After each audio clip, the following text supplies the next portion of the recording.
जैसा जी। न्यूजीलैंड से अनुषा जी नहीं जुड़ी है ना, रमेश जी? रमेश जी म्यूट पर हैं आप। आप म्यूट पर हैं। हाँ, मैं अनुषा ही जुड़ी हुई है, लेकिन अभी वीडियो नहीं ऑन किया। मैं उनको कॉल कर लेता हूँ। हाँ, आ गई अनुषा। अच्छा, ठीक है, अगर जुड़ी है तो प्रकाश आप आरंभ करें। जी जी, कार्यक्रम को आरंभ करते हैं। भारत से कार्यक्रम की अध्यक्षता कर रहे सीनियर प्रोफेसर पूरन चंद टंडन जी, विश्व हिंदी सचिवालय मॉरिशस की महासचिव विश्व हिंदी सचिवालय मॉरिशस के महासचिव डॉक्टर शुभंकर मिश्र, संयुक्त राष्ट्र अमेरिका की मनदीप हिंदी जी, से आप प्यार सबको है संस्था अनम्यूट के कर दें। संस्थापक श्री अनूप भार्गव जी, ऑस्ट्रेलिया के वियना विश्वविद्यालय ऑस्ट्रिया से वरिष्ठ व्याख्याता डॉक्टर अलका आत्रे चुडाल जी, न्यूजीलैंड के वेलिंगटन हिंदी विद्यालय न्यूजीलैंड से हिंदी अध्यापक doctor Ramesh Chandra Sharma ji, Sydney Australia के इंडो ऑस्ट्रेलिया बाल भारती विद्यालय हिंदी स्कूल सिडनी ऑस्ट्रेलिया से हिंदी अध्यापिका डॉक्टर कविता ब्रजमोहन सूद जी, कार्यक्रम में भाग लेने वाले प्रतिभागी छात्र छात्राएं ऑस्ट्रिया से सुश्री लुइसा मस्नित जी, न्यूजीलैंड से सुश्री अनुषा यादव तथा ऑस्ट्रेलिया से भाग लेने वाली छात्रा सुश्री जया अग्रवाल जी। फेसबुक से जुड़े सभी सम्माननीय दर्शकों का हार्दिक अभिनंदन। विश्व हिंदी सचिवालय शिक्षा, तृतीयक शिक्षा, विज्ञान और प्रौद्योगिकी मंत्रालय मॉरिशस एवं भारतीय उच्चायोग मॉरिशस के तत्वावधान में तथा वियना विश्वविद्यालय ऑस्ट्रिया, वेलिंगटन हिंदी विद्यालय New Zealand, Indo Australian Bal Bharati Hindi School Sydney Australia और हिंदी से प्यार है अमेरिका के समन्वित सहयोग से आयोजित इस आभासी कार्यक्रम में आप सबका स्वागत है। आज का आभासी कार्यक्रम है हिंदी साहित्य के प्रति अभिरुचि। कार्यक्रम को आरंभ करते हैं स्वागत भाषण से। जिनके कुशल नेतृत्व में यह आभासी कार्यक्रम सफल हो पा रहे हैं, मैं विश्व हिंदी सचिवालय की महासचिव डॉक्टर माधुरी रामधारी जी को स्वागत भाषण के लिए आमंत्रित करता हूं। आपका स्वागत है डॉक्टर माधुरी रामधारी जी। धन्यवाद प्रकाश जी। कार्यक्रम के अध्यक्ष सीनियर प्रोफेसर आदरणीय प्रोफेसर पूरनचंद टंडन जी, वक्ता के रूप में उपस्थित सभी प्राध्यापक एवं शिक्षकगण, सहभागिता कर रहे छात्रगण, प्रिय श्रोता एवं दर्शकगण, आप सबको प्रणाम। हिंदी साहित्य के प्रति अभिरुचि के 13वें संस्करण में मैं अत्यधिक हर्ष और उल्लास के साथ आप सबका स्वागत करती हूँ। आज हम सबको यह जानकर खुशी होगी कि मध्य यूरोप के ऑस्ट्रिया देश में और प्रशांत महासागर के 2 देश ऑस्ट्रेलिया और न्यूजीलैंड में पढ़ रहे बच्चे और युवा हिंदी में अपने विचारों को व्यक्त करने के लिए तत्पर हैं और इस तत्परता के पीछे उन्हें पढ़ाने वाले हिंदी शिक्षकों की प्रेरणा और प्रोत्साहन बहुत ही सराहनीय है। छात्रों की प्रस्तुति और शिक्षकों के उद्बोधन के उपरांत अध्यक्षीय वक्तव्य होगा। आज यह मंच अत्यधिक गौरवान्वित है कि अध्यक्ष के रूप में दिल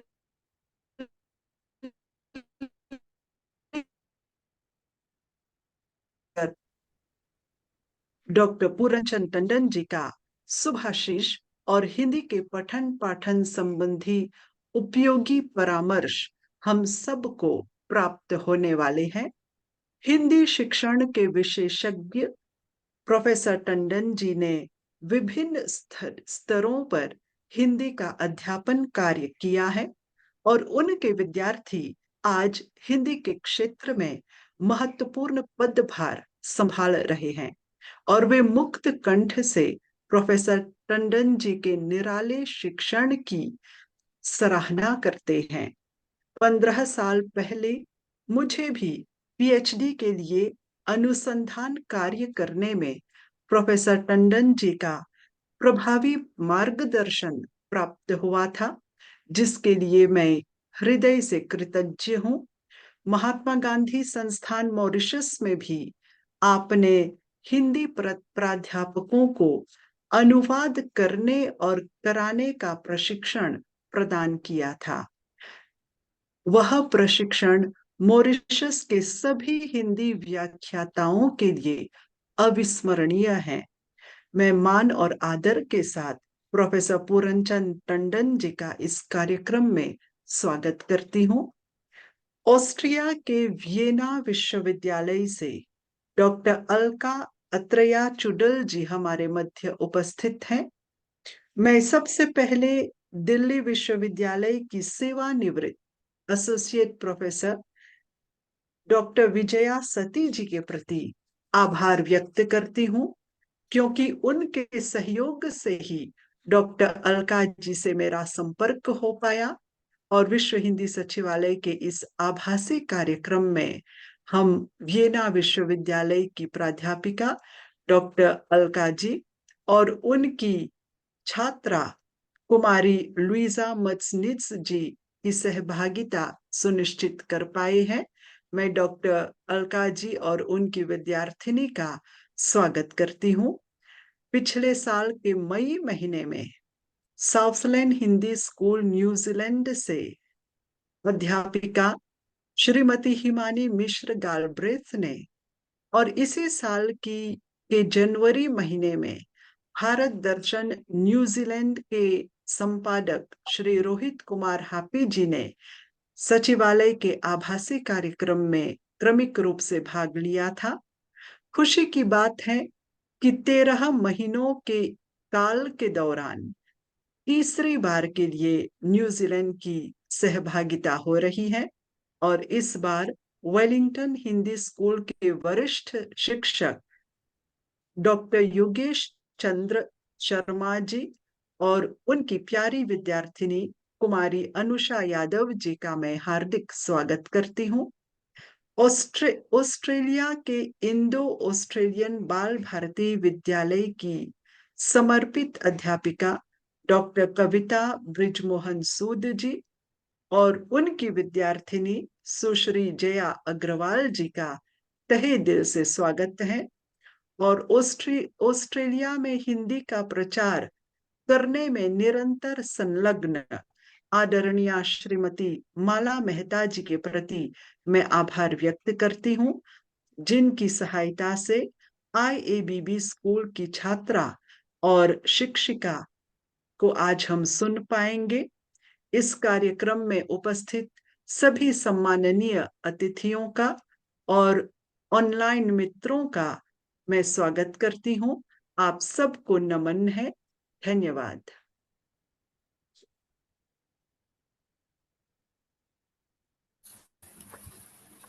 विश्व हिंदी सचिवालय की महासचिव डॉक्टर माधुरी रामधारी जी को उनके इस सूचनापरक संदेश के लिए हार्दिक धन्यवाद।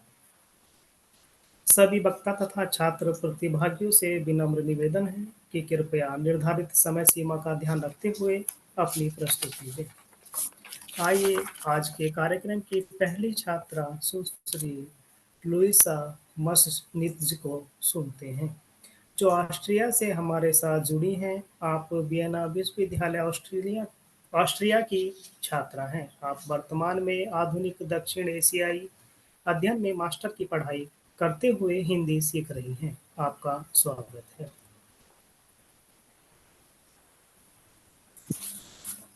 धन्यवाद।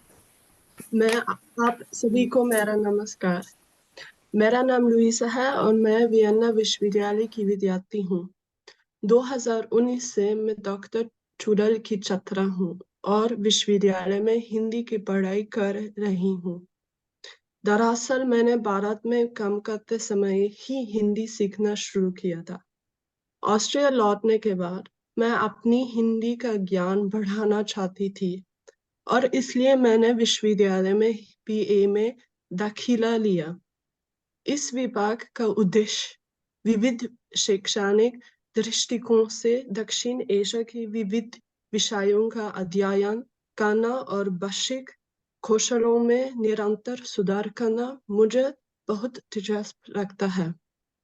हमारे हिंदी पाठ्यक्रमों में हम न केवल हिंदी व्याकरण सीखते हैं, बल्कि हम लघु कथाएं जैसे साहित्यिक रचनाएं भी पढ़ते हैं। 5 सेमेस्टर की हिंदी के पाठ्यक्रम में हमारे यहाँ संभाषण का पाठ्यक्रम भी है,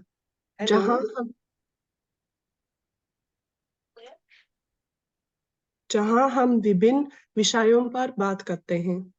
विषयों की चर्चा के दौरान महत्वपूर्ण शब्दावली का प्रयोग और व्याकरण का अध्ययन और भी बारीकी से किया जाता है।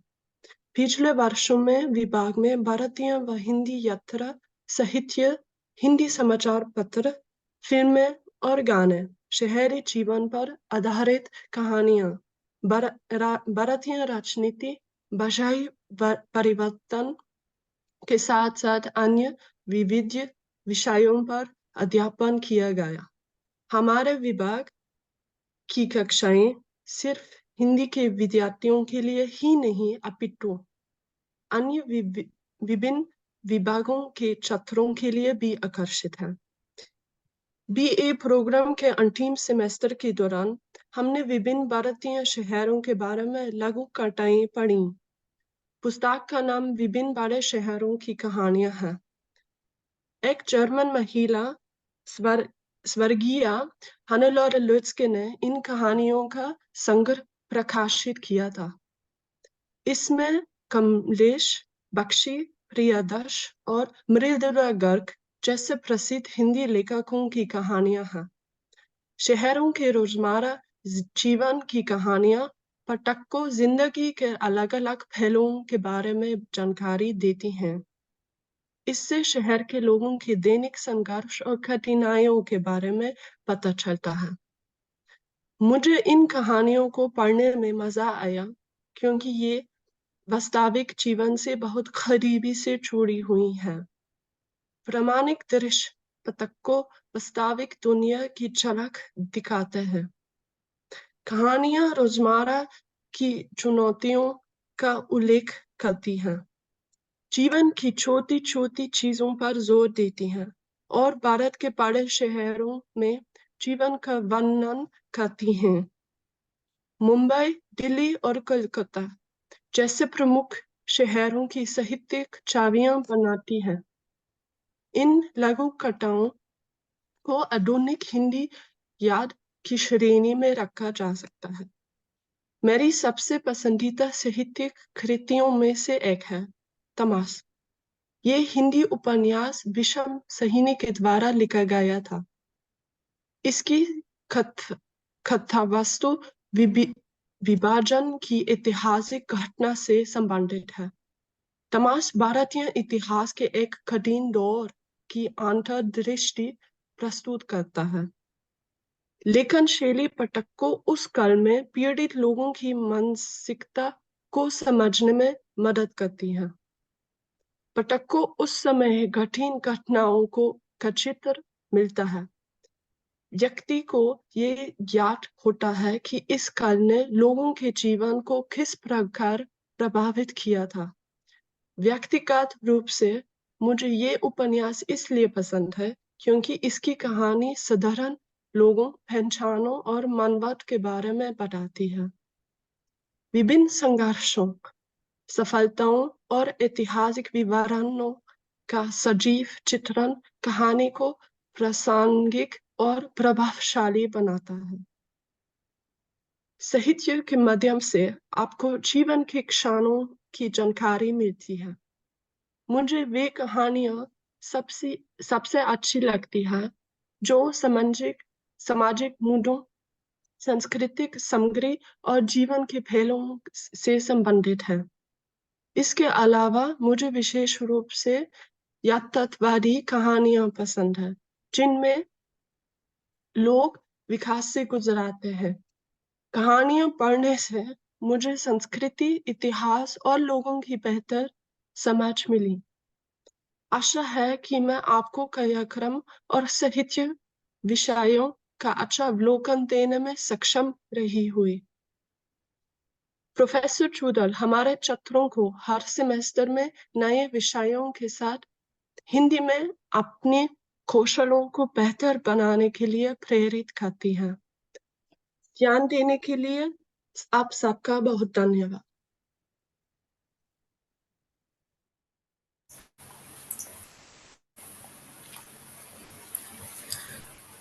आपने हमें बताया कि आपने भारत में रहते हुए हिंदी सीखी तथा हिंदी भाषा को सीखना जारी रखते हुए आपने बीए में हिंदी लेना सुनिश्चित किया। आपने कहानी की विशेषताओं के बारे में हमें बताया। आपने तमस साहित्यिक रचना के बारे में हमें संक्षेप में बताया। ऑस्ट्रिया से इस कार्यक्रम में भाग लेने के लिए सुश्री लुइसा जी को हार्दिक धन्यवाद। अगली प्रस्तुति सुश्री अनुषा यादव द्वारा होगी, जो न्यूजीलैंड से हमारे साथ जुड़ी हैं। आप वेलिंगटन हिंदी विद्यालय न्यूजीलैंड में हिंदी की छात्रा हैं। हिंदी साहित्य के प्रति अभिरुचि पर अपने विचार साझा करने के लिए आपका स्वागत है, सुश्री अनुषा यादव जी। मेरा नाम अनुषा यादव है और मैं वेलिंगटन स्कूल में पढ़ती हूँ। आज मैं सुभद्रा कुमारी चौहान की रानी लक्ष्मीबाई की लिखी हुई कविता बोलूंगी। खूब बड़ी मर्दानी वो तो झांसी वाली रानी थी। सिंहासन हिल उठे राजवंशों के ने बुरकुटी तानी थी। बूढ़े भारत में फिर से आए नई जवानी थी। गुम हुए आजादी की कीमत सबने पहचानी थी। दूर फिरंगे को करने के सब में मन में तानी थी। चमक उठे संसद आवन में ये तलवार पुरानी थी। बंदेले हर बोलो के मुंह हमने सुनी कहानी थी। खूब बड़ी मर्दानी वो तो झांसी वाली रानी थी। कानपुर के नाना की मुंह बोली बहन चुबेली थी। लक्ष्मीबाई नाम पिता के वो संतान अकेली थी। वो नाना के संग पढ़ती थी, वो नाना के संग गिरती थी। बची दाल कृपान कटारी उसकी यही सहेली थी। विषबाजी की गाताएं उसको याद जबानी थी। बुंदेले हर बोलो के मुंह हमने सुनी कहानी थी। खूब बड़ी मर्दानी वो तो झांसी वाली रानी थी। धन्यवाद।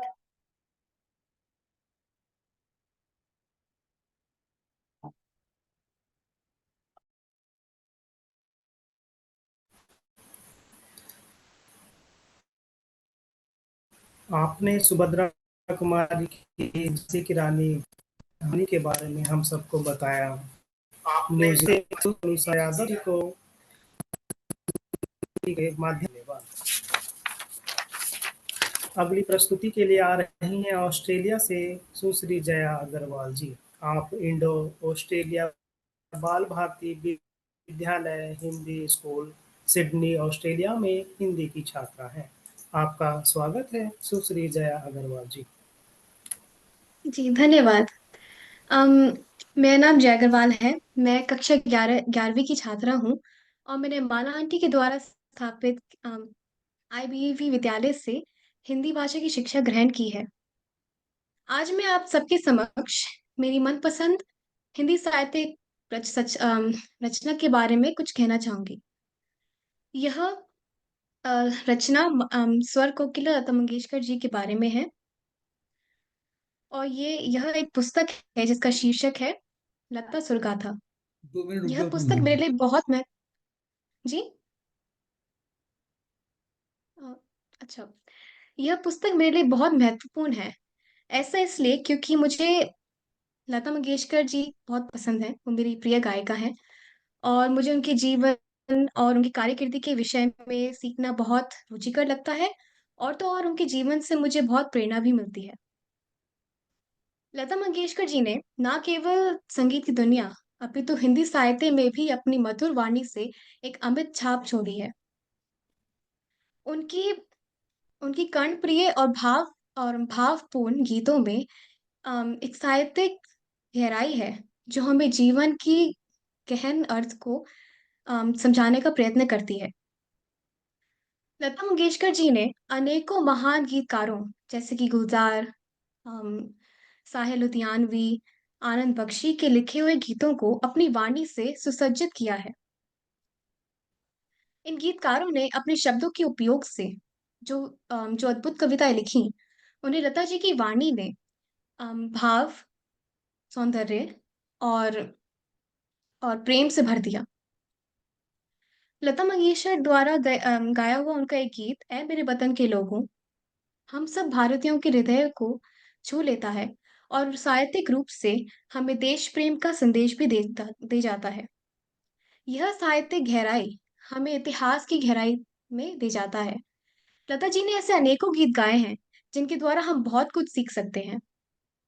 उनकी आवाज, उनकी वाणी की वो सूक्ष्मता तथा तारतम्य ही है जो हमें गीतों की हर एक बारीकी से अवगत कराती है। अम,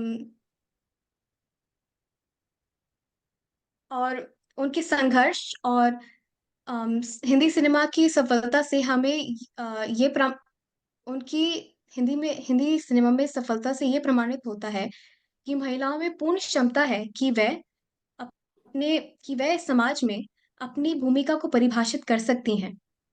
और अंत में मैं ये कहना चाहूंगी कि लता मंगेशकर जी ने अपनी शहद की भांति वाणी से न केवल हिंदी सिनेमा अपितु हिंदी साहित्य को भी सुशोभित किया है।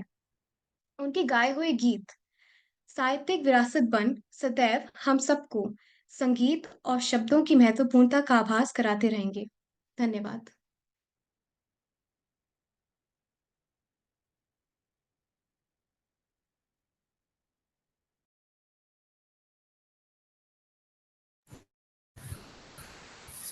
आपने लता मंगेशकर जी के साहित्यिक रचना और संगीत के योगदान के बारे में हमें बताया। ऑस्ट्रेलिया से सुश्री जया अग्रवाल जी को हम सभी से हिंदी साहित्य के प्रति अभिरुचिकार विचार करने के लिए हार्दिक धन्यवाद। कार्यक्रम को आगे बढ़ाते वक्तव्य भाषण के लिए तो हैं ऑस्ट्रेलिया ऑस्ट्रिया से हमारे साथ जुड़ी हैं। आप वियना विश्वविद्यालय ऑस्ट्रिया बोध के पद पर कार्यरत हैं। वक्तव्य भाषण के लिए आपका स्वागत है डॉक्टर चुड़ाल जी। नमस्कार। इस कार्यक्रम के अध्यक्ष महोदय, सभी सहभागियों और इस कार्यक्रम को देख रहे संपूर्ण हिंदी प्रेमी महानुभावों को नमस्कार। सर्वप्रथम इस कार्यक्रम में वियना ऑस्ट्रिया से हमें विशेष रूप से आमंत्रित करने के लिए डॉक्टर माधुरी रामधारी जी और हमारा उनसे परिचय कराने के लिए हमारे मित्र डॉक्टर विजया सती जी का हार्दिक अभिनंदन करती हूँ। वियना विश्वविद्यालय में औपचारिक रूप में पाठ्यक्रम के तहत हिंदी शिक्षण का आरंभ सन 2007 से हुआ था और तब से मैं यहाँ हिंदी पढ़ा रही हूँ। हमारा विभाग, जिसका नाम दक्षिण एशिया तिब्बत एवं बौद्ध अध्ययन विभाग है, इसके अंतर्गत 3 प्रशाखाएं हैं, जिसमें आधुनिक दक्षिण एशिया अध्ययन विभाग है। यहाँ उपाधिवादी शिक्षा जैसे कि BA, MA, विद्यावारिधि के साथ साथ विविध शोध कार्यक्रम और शोध परियोजनाएं भी संचालित हैं। हमारी विद्यार्थी लुइसा मास्निट्स जी ने हमें वियना में हिंदी शिक्षण के बारे में बहुत कुछ बताया। मैं आपको इसी विषय पर थोड़ा और विस्तार से बताऊंगी। हमारे विभाग में BA प्रथम वर्ष से ही विद्यार्थी हिंदी भाषा सीखना आरंभ करते हैं। BA में कुल 6 सेमेस्टर होते हैं। प्रथम 3 सेमेस्टर में हिंदी भाषा का संपूर्ण व्याकरण सिखाया जाता है। इन 3 सेमेस्टर में विद्यार्थी सिर्फ हिंदी भाषा ही नहीं, इसके साथ साथ और कक्षाओं में भी अध्ययन करते हैं। तो इसीलिए सिर्फ हिंदी ही नहीं पढ़ते वो, भारतीय अध्ययन, भारत के संबंध में भारतीय धर्म, इतिहास, संस्कृति, इन विविध विषयों पर और कक्षाएं भी होती हैं। और 3 सेमेस्टर तक आते आते विद्यार्थी सरल हिंदी पाठ पढ़ सकते हैं, जिसमें भारतीय लोक कथाएं, कविताएं, आलेख आदि पढ़ने और समझने का अभ्यास कराया जाता है। चौथे सेमेस्टर तक आते आते विद्यार्थी किसी गहन विषय का चुनाव करके विद्यार्थियों को उससे संबंधित साहित्यिक व साहित्येतर रचनाएं पढ़ाई जाती हैं। हाँ, कभी कभी किसी एक साहित्यकार से संबंधित कक्षाएं भी होती हैं। उदाहरण के लिए जैसे कि एक कक्षा थी भारत के महत्वपूर्ण नेताओं के भाषण। इस कक्षा में स्वामी विवेकानंद, महात्मा गांधी, जवाहरलाल नेहरू, इंदिरा गांधी से लेकर वर्तमान प्रधानमंत्री श्री नरेंद्र मोदी जी के भाषण विद्यार्थियों ने पढ़े और संभव हुआ तो उसे सुना भी। कभी कभी हमें इसके रिकॉर्ड भी प्राप्त होते हैं। इस प्रकार उन्हें विविध समय में रहे विविध विषयों और समस्याओं के बारे में भी ज्ञान हुआ, हिंदी का अभ्यास भी हुआ और उन भाषणों को विद्यार्थियों ने हिंदी में ही विवेचन किया और कक्षा के अंत में 3000 शब्दों तक का एक निबंध लिखा। इसी तरह एक दूसरी कक्षा थी हिंदी कविताओं में नारी। इस कक्षा में विद्यार्थियों ने विविध रचनाकारों की कविताएं पढ़ी और सत्र के अंत में कविताओं का विश्लेषण किया और एक कवि गोष्ठी का आयोजन कर कविता वाचन भी किया। उदाहरण के लिए इस कक्षा में विद्यार्थियों ने निवेदिता की कविता जन्म लेगी नई स्त्री, दीप्ति गुप्ता की कविता मेरी कलम रुक गई, विवेक चतुर्वेदी की कविता स्त्रियां घर लौटती हैं, चीनी कविता का हिंदी अनुवाद किराए का कमरा आदि कविताएं पढ़ी। और एक और कक्षा थी हिंदी एकांकी में भारतीय समाज का चित्रण। इस कक्षा में विद्यार्थियों ने विविध हिंदी एकांकियों को पढ़ा। उदाहरण के लिए जगदीश चंद्र माथुर की रीढ़ की हड्डी। और सत्र के अंत में वर्तमान मुद्दे पर अपनी एक एकांकी की रचना कर उसका अभिनय भी किया और उस कार्यक्रम में विश्वविद्यालय के बाहर के बहुत सारे दर्शक भी सम्मिलित हुए थे। और दूसरी कक्षा थी मालगुडी की कहानियों पर आधारित कक्षा।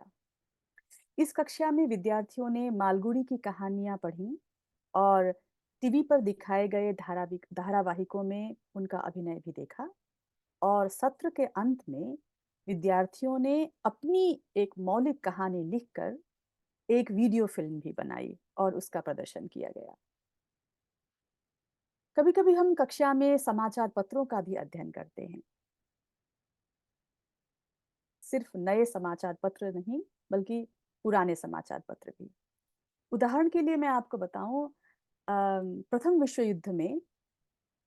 युद्ध के दौरान भारतीय सैनिकों को जर्मनी में युद्धबंदी बनाया गया था और जर्मनी में जब वो बंदी के रूप में शिविर में रह रहे थे, वहां उनके लिए एक समाचार पत्र प्रकाशित किया जाता था वहां, इसका नाम था हिंदुस्तान। और उस समाचार पत्र की कुछ प्रतियां अभी आर्काइव में, बर्लिन के आर्काइव में सुरक्षित हैं। तो एक कक्षा में हमने 1915 से लेकर 1918 तक की कुछ प्रतियों का अध्ययन किया था। और हम कभी कभी हिंदी यात्रा साहित्य भी पढ़ते हैं और हिंदी यात्रा साहित्य में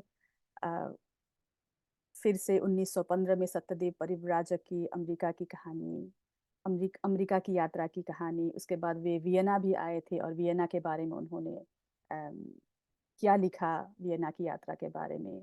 उसके बाद राहुल सांकृत्यायन, अज्ञेय आदि अन्य लेखकों की कृतियां हम पढ़ते हैं।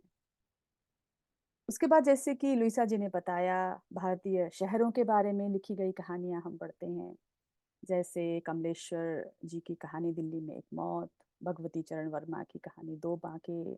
और कभी कभी शहरों के बारे में जर्नल्स या समाचार पत्रों में प्रकाशित आलेख भी हम पढ़ते हैं, जैसे कि हॉर्न प्रिय बिहार, बिहार में हॉर्न का क्या महत्व है, कैसे कैसे हॉर्न बजते हैं और उन हॉर्न के क्या क्या अर्थ होते हैं। और शहरों पर आधारित कविताएं जैसे कि मंगलेश दरबाल की कविताएं।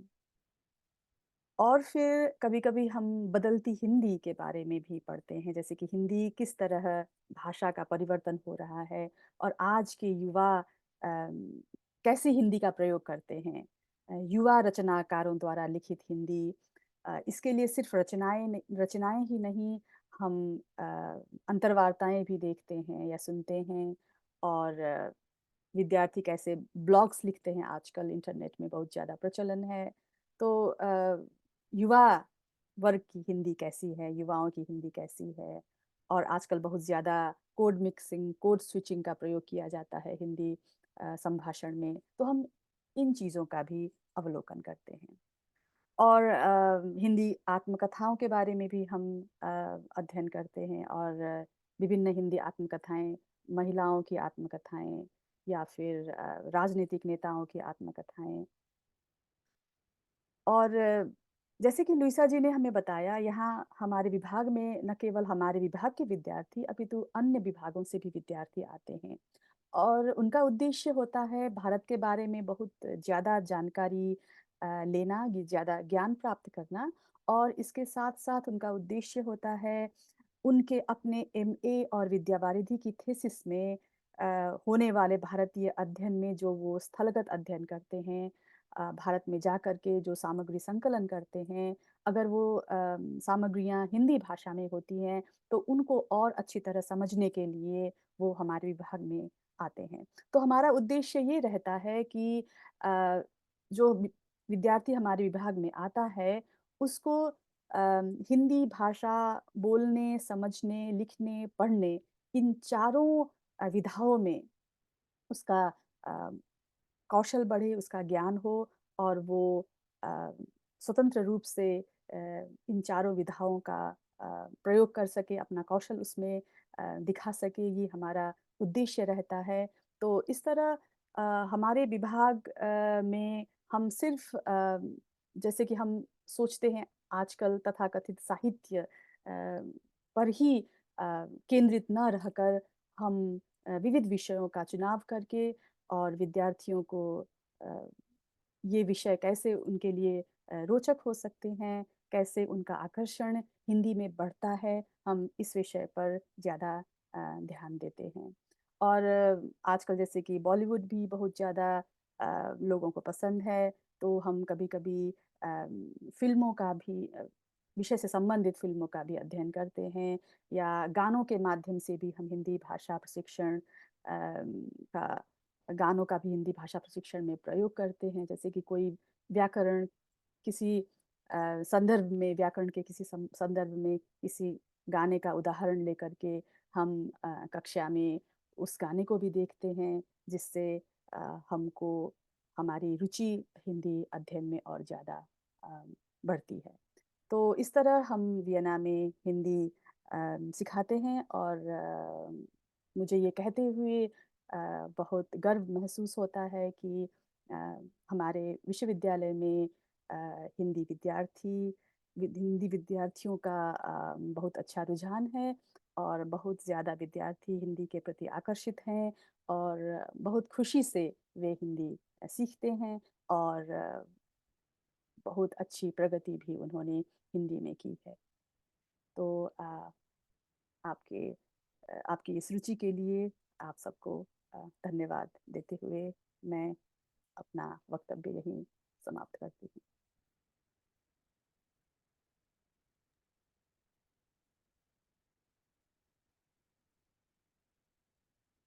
इस सूचना पर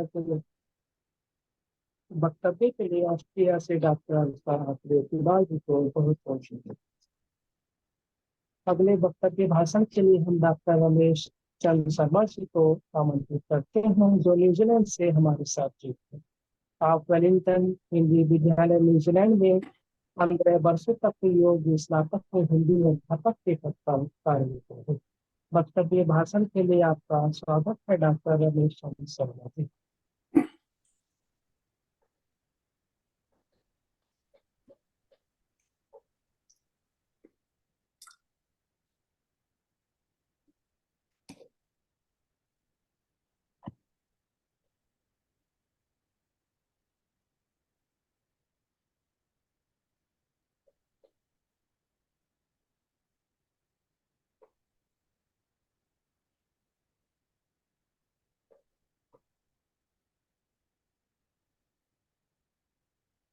Yes. Hello. Hello.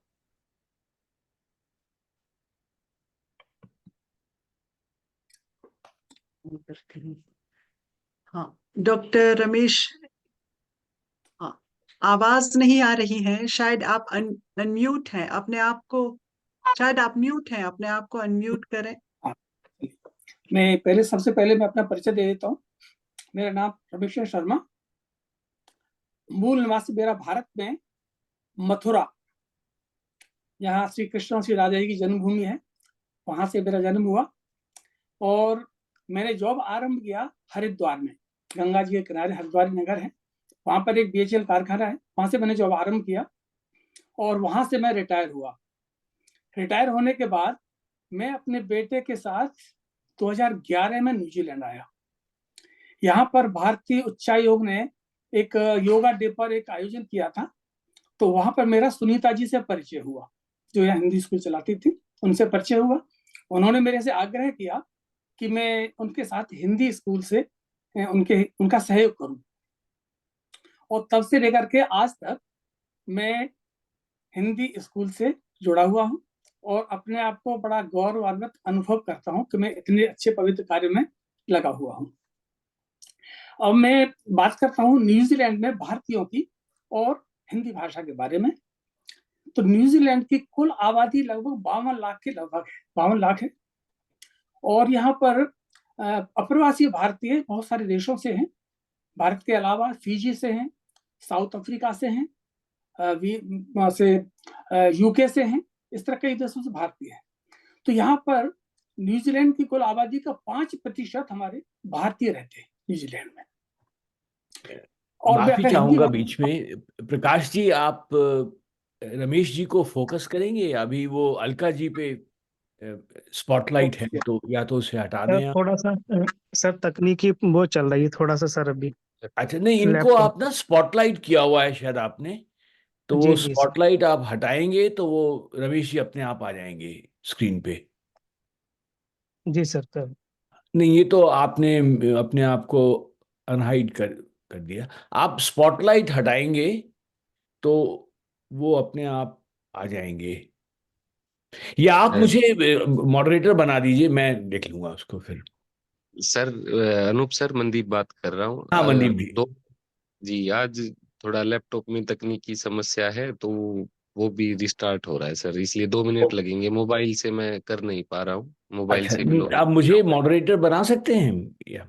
जी, वो पेज लोड हो रहा है सर, जो अच्छा, लोड होते ओके ही ओके, आपको मैं जी होस्ट नहीं, आप मैं वो हम दिख खुद नहीं भी पा रहे थे व्यू बिल्कुल। बदल सकते हैं, हम व्यू में जा करके हम खुद भी व्यू बदल सकते हैं। स्पीकर में हाँ, वो करेंगे तो गैलरी फिर में वो, जा सकते हैं हाँ, वो। गैलरी में नहीं, स्पीकर में जाएंगे तो वो स्पीकर को दिखाएगा। सब लोग ऐसा कर सकते हैं। हाँ, नहीं, वो स्पीकर वाला भी काम नहीं कर रहा है क्योंकि ये शायद स्पॉटलाइट किया हुआ है इन्होंने। अच्छा जी सर, ये स्पॉटलाइट किया हुआ और पेज लोड हो रहा है, करेक्ट इसलिए करेक्ट, तो हमें अभी इंतजार वो करना पड़ेगा। जी सर, 2 मिनट का हम जी जी जी विश्राम ले सकते हैं। जी जी। जी, तो मैं कंटिन्यू करूँ अभी या रुक जा, वेट करता हूँ? वैसे सब लोग अगर गैलरी में जाकर जाएं तो वो फिर उनको देख पाएंगे, मतलब सबके साथ में एक ये विकल्प है, व्यू गैलरी, अगर आप जाएं।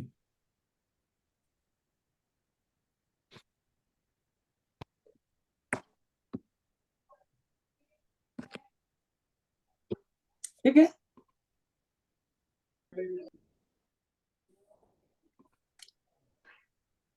तो मैं आगे कंटिन्यू कर दूं?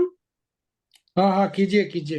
हाँ, तो मैं न्यूजीलैंड की बात कर रहा था कि यहाँ पर लगभग 52 लाख के करीब हमारे टोटल आबादी, उसमें से 5% भारतीय लोग रहते हैं। इतनी यहाँ की आबादी हमारी भारतीयों की। और अगर हिंदी भाषा की बात करें तो हिंदी भाषा यहाँ पर लगभग न्यूजीलैंड में 100 भाषाएं बोली जाती हैं। उसमें न्यूजीलैंड में जो हिंदी भाषा है वो प्रमुख बोले जाने वाली 5 भाषाओं में 5वें स्थान पर है। तो हिंदी भाषा यहाँ पर काफी बोली जाती है। ये तो यहाँ पर स्थिति है हिंदी की और हमारे भारतीयों की। अब मैं बात करता हूँ न्यूजीलैंड में हिंदी विद्यालय कितने हैं। न्यूजीलैंड में 8 हिंदी विद्यालय हैं जो विभिन्न नगरों में हैं, जैसे वेलिंगटन है, ऑकलैंड है, क्राइस्ट चर्च है, हैमिल्टन है, आदि स्थानों पर 8 हिंदी विद्यालय हैं यहाँ पर। और वो हिंदी विद्यालय कभी कभी साल में 1-2 बार ऐसे आयोजन करते हैं, ऑनलाइन कुछ रखते हैं, जिसमें न्यूजीलैंड के सभी विद्यालय उसमें भाग लेते हैं। उसमें कुछ सांस्कृतिक कार्यक्रम होते हैं, कुछ प्रतियोगिताएं आदि होती है। तो इस प्रकार के आयोजन भी वो करते रहते हैं, उनमें बच्चों को अवार्ड भी देते हैं। तो इस प्रकार के आयोजन भी हमारे न्यूजीलैंड के विद्यालय में करते हैं। और एक हिंदी उसका, अब मैं वेलिंगटन में हूँ, मैं वेलिंगटन में पढ़ाता हूँ, तो वेलिंगटन की बात करता हूँ। वेलिंगटन में 3 विद्यालय हैं, 3 हिंदी विद्यालय हैं, 3 ब्रांचेज हैं, और एक ब्रांच है वो ऑनलाइन हिंदी पढ़ाती है। और उसमें वो विद्यार्थी हैं जो कि हिंदी पढ़ना चाहते हैं, स्कूल उनके आसपास नहीं है, तो वो उसमें एडमिशन ले सकते हैं। और विदेशों से भी उसमें ले सकते हैं, ऑनलाइन है। ऑस्ट्रेलिया से भी एक विद्यार्थी डरबे से उसमें सम्मिलित होता है। और हमारे अध्यापक हैं जो कि रेगुलर स्कूलों में भी जाकर के 1 घंटे के लिए हिंदी के प्रचार के लिए वहां जाकर के क्लासेस लेते हैं। लास्ट ईयर मैंने भी एक हिंदी स्कूल में जाकर के, उन्होंने 20 विद्यार्थी दिए मुझे, तो 1 घंटे के लिए वहां जाकर के मैंने भी उनको अध्ययन कराया था। अब हम बात करते हैं कि हम बच्चों को पढ़ाते कैसे हैं, क्या इससे। तो हमने बच्चों के लिए 3 सेक्शन रखे हुए हैं। एक तो बच्चे, क्योंकि यहाँ के सारे बच्चे सब बॉर्न बॉट अप न्यूजीलैंड के ही हैं, सब इंग्लिश में ही, घर में भी इंग्लिश बात होती है, हर जगह इंग्लिश में बात करते हैं। तो हमारे पास जो बच्चे आते हैं बिल्कुल कोरे कागज की तरह ही होते हैं। तो उसको हम पहले बच्चों को परिचय करना सिखाते हैं, उनके स्वर, व्यंजन, मात्राएं आदि सिखाते हैं। एक सेक्शन हमारा ये रहता है। दूसरे सेक्शन में हम वहां से प्रमोट होकर के जो विद्यार्थी आते हैं, उनके अंदर कुछ बाल गीत होते हैं, 4-4 लाइन के। एक बाल गीत की पुस्तक है जो हमको उसने उपलब्ध कराई हुई है। तो हम उसमें से उनको पढ़ाते हैं, छोटे छोटे नाम लिखवाते हैं उनसे, वो 4-4 लाइन की पोएम है, उनसे पढ़वाते हैं, उनको लिखवाते हैं। फिर होमवर्क देते हैं कि 1 सप्ताह में उनको कविता को याद करके अगले संडे को हमें वो सुनाएंगे। तो ऐसे सभी विद्यार्थियों को बहुत सारी कविताएं याद हैं, जो कि अलग अलग सांस्कृतिक कार्यक्रम होते रहते हैं, उनमें वो उनको सुनाते हैं। तो ये हमारी दूसरी स्थिति हो गई। तीसरी में है, जब यहाँ से भी जब वो कविताएं लिख लेते हैं, अच्छी प्रगति करते हैं, फिर एक हम तीसरी सेक्शन में लेके आते हैं। वहां पर एक पुस्तक है जो हमको हाई कमीशन ने भी दी हुई है। तो एक रिमझिम करके उनकी लेसन, उसके अंदर बहुत सारी कहानियां हैं।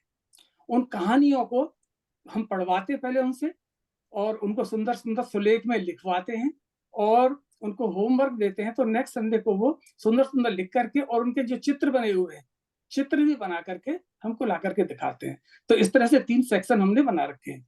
आजकल हमने अभी स्टार्ट किया है कि साहित्यिक मुंशी प्रेमचंद की पागल हाथी की कहानी है, वो अभी चल रही है। नेक्स्ट टाइम उसमें जो टर्म आएगा उसमें वो चलेगी।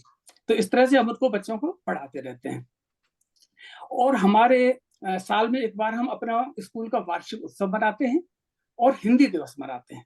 ये 2 फंक्शन बहुत अच्छे लेवल पर करते हैं, जिसमें सारे अभिभावकों को और बहुत सारे लोगों को निमंत्रित करते हैं। तो ये बहुत अच्छे कार्यक्रम रहते हैं। तो हमारे बच्चे सभी कार्यक्रम, उसमें नाटक हो गया, नृत्य हो गया, ये सभी वो हमारे स्कूल के बच्चे उसमें प्रदर्शित करते हैं। इंडियन हाई कमीशन हमारा है, वो 15 अगस्त, 26 जनवरी, 15 अगस्त के जो कार्यक्रम मनाते हैं, उसके अंदर भी बहुत सारे सांस्कृतिक कार्यक्रम होते हैं। उसमें भी हमारे स्कूल के बच्चे सब बहुत ही बढ़ चढ़ करके भाग लेते हैं। तो हमारे ये तो हमारी एक छोटी सी एक रूपरेखा बताई मैंने हिंदी की, हिंदी स्कूल की, और हमारे बच्चों की प्रगति के बारे में। अब मैं थोड़ा सा बताता हूँ कि अभी तक हिंदी स्कूल में क्या क्या प्रगति हो चुकी है और क्या अभी हमारी चल रही है। तो जैसे कि अभी थोड़ी देर पहले बताया था हैप्पी जी के बारे में, हमारे पास रोहित कुमार हैप्पी जी हैं। उनकी विश्व में पहली हिंदी पत्रिका है भारत दर्शन, तो उनका वो करते हैं। तो वो काफी सहयोग देती है इसमें, हिंदी के प्रचार प्रसार में।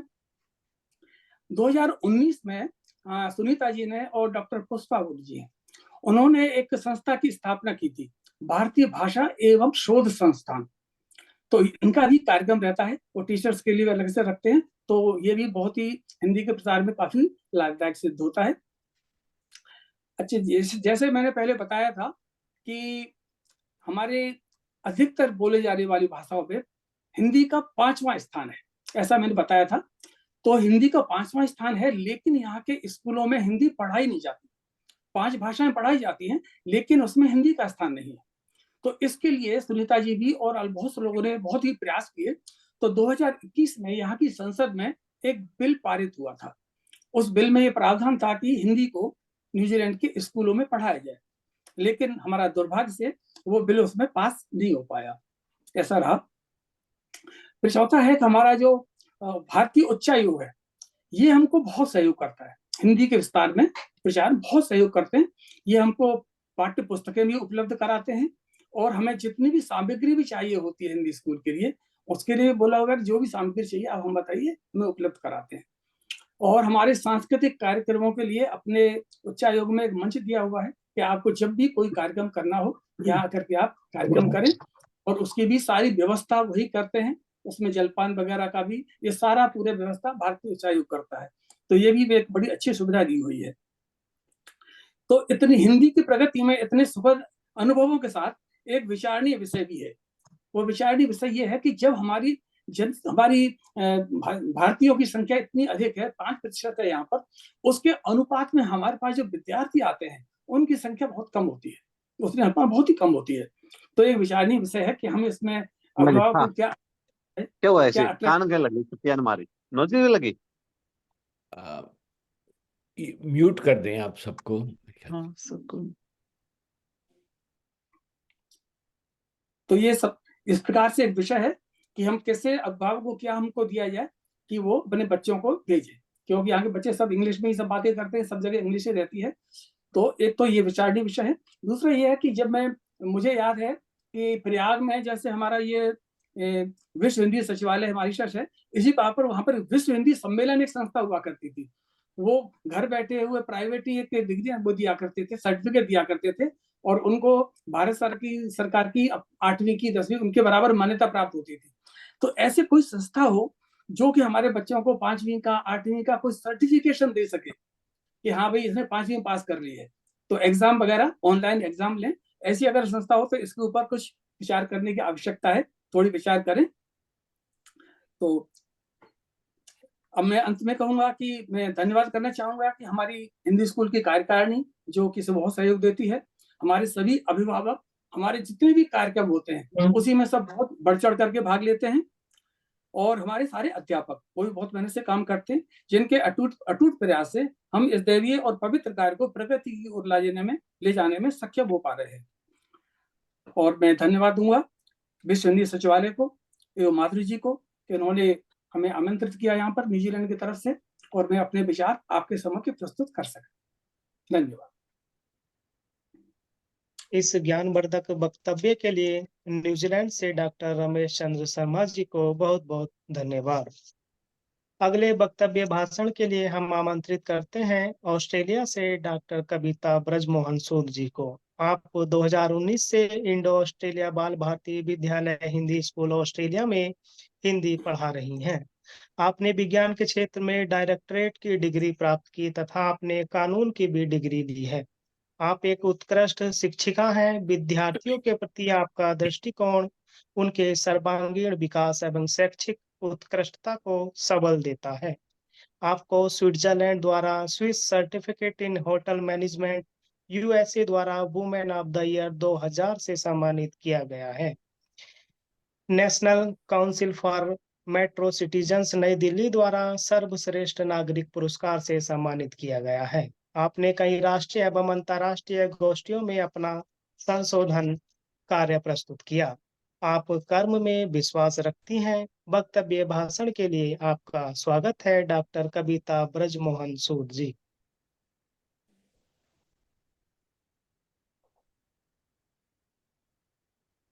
यहाँ उपस्थित सभी विद्वद्गणों को मेरा सिडनी ऑस्ट्रेलिया से नमस्कार। हमको और हमारे विद्यालय इंडो ऑस्ट्रेलियन बाल भारती विद्यालय से हिंदी स्कूल को यह अवसर देने के लिए बहुत बहुत धन्यवाद। मेरी एक विनती है, क्या मुझे को होस्ट बनाया जा सकता है, क्योंकि मैं आपको कुछ दिखाना चाहूंगी।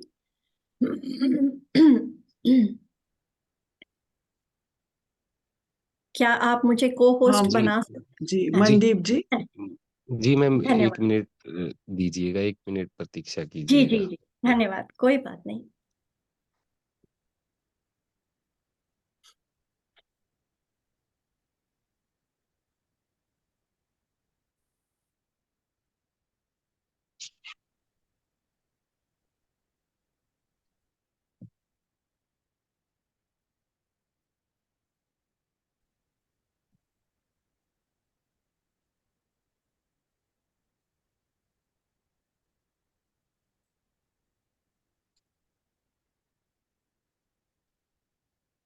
जब तक हम हमारी प्रस्तुति प्रारंभ करें तब तक मैं थोड़ी सी एक सूचना सबको देना चाहूंगी कि हमारे विद्यालय में अलग अलग आयु वर्ग के बच्चे पढ़ते हैं और उनको हर वर्ष जो शिक्षण विभाग है उसके द्वारा परियोजनाएं और कुछ गतिविधियां दी जाती हैं जिसके आधार पर हमें बच्चों को तैयार करना होता है।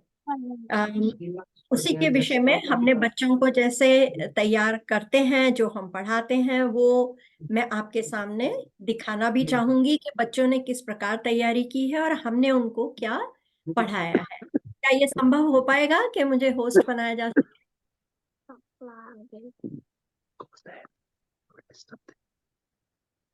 जी मैम जी, 1 मिनट दीजिएगा। जी, जी अवश्य।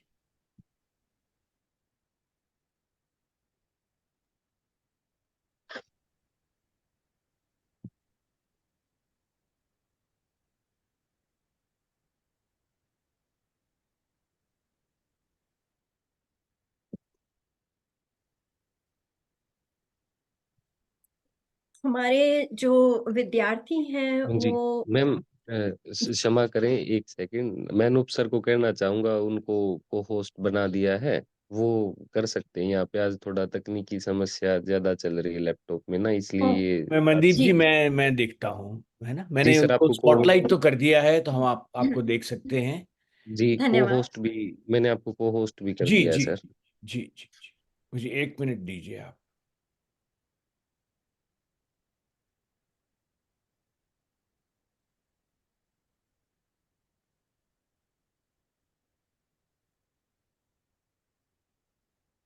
तब तक वही सूचना मैं थोड़ा देना चाहूंगी जी सबके साथ कि बहुत जो छोटे बच्चे होते हैं उनको साहित्य की रचनाएं पढ़ाना तो संभव नहीं हो सकता है, परंतु उनकी साहित्य में रुचि कैसे बढ़ाई जा सके इसका हमारा प्रयास रहता है। जैसे मैंने आपको बताया कि शिक्षण विभाग के द्वारा हमें कुछ परियोजनाएं और गतिविधियां दी जाती हैं जिसके आधार पर हम बच्चों को तैयार करते हैं।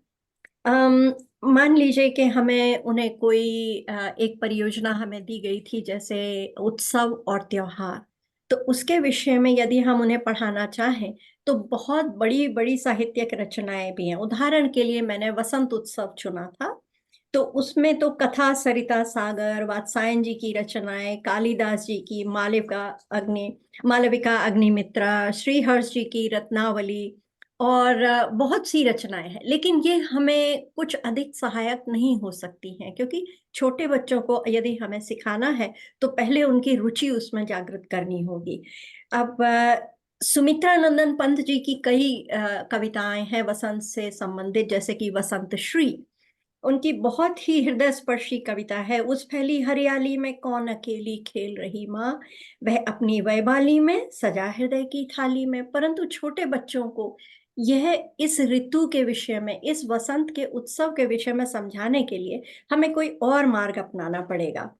क्या मैं आपको ओह अच्छा ठीक है तो इन परियोजनाओं का जो हमको दी जाती हैं उसके लिए हम ऑस्ट्रेलिया में हिंदी कैसे पढ़ाते हैं, उसमें 3 चीजें हम रखते हैं ध्यान में कि एक तो हमारी जो भाषा है वो तो हमारे मूलभूत जो रहेगा, भाषा तो हमें पढ़ानी है, लेकिन भाषा को पढ़ाने के लिए हम साहित्य और संस्कृति का संगम भी भाषा के साथ किस प्रकार कर सकते हैं, यह हमारी योजना में रहता है, केंद्र बिंदु रहता है। साथ ही यहाँ पर तुलनात्मक अध्ययन और तुलनात्मक चर्चा भी करते हैं हम, जैसे ऑस्ट्रेलिया तथा भारत एवं स्वदेशी मूल के निवासी यहाँ जो है नागरिक, उनका जीवन, उनकी भाषा, उनकी संस्कृति, भोजन आदि के विषय में भी हम बातचीत करते हैं। अवधारणा के कुछ उदाहरण मैं देना चाहूंगी, जैसे उत्सव और त्योहार मैंने आपको बताया, भारतीय साहित्य में कवि और कविता, भारतीय इतिहास की प्रसिद्ध विभूतियां आदि। लेकिन ऑस्ट्रेलिया में हिंदी भाषा पढ़ाने के लिए एक प्रभावी पाठ की योजना हेतु हमारी रणनीति रहती है कि प्रत्येक विद्यार्थी को समान अवसर मिल सके, उसको अभिव्यक्ति तथा अभिव्यंजना का अभ्यास हम दे सकें और वह अपने कार्य को पूरी कक्षा के समक्ष प्रस्तुत कर सके।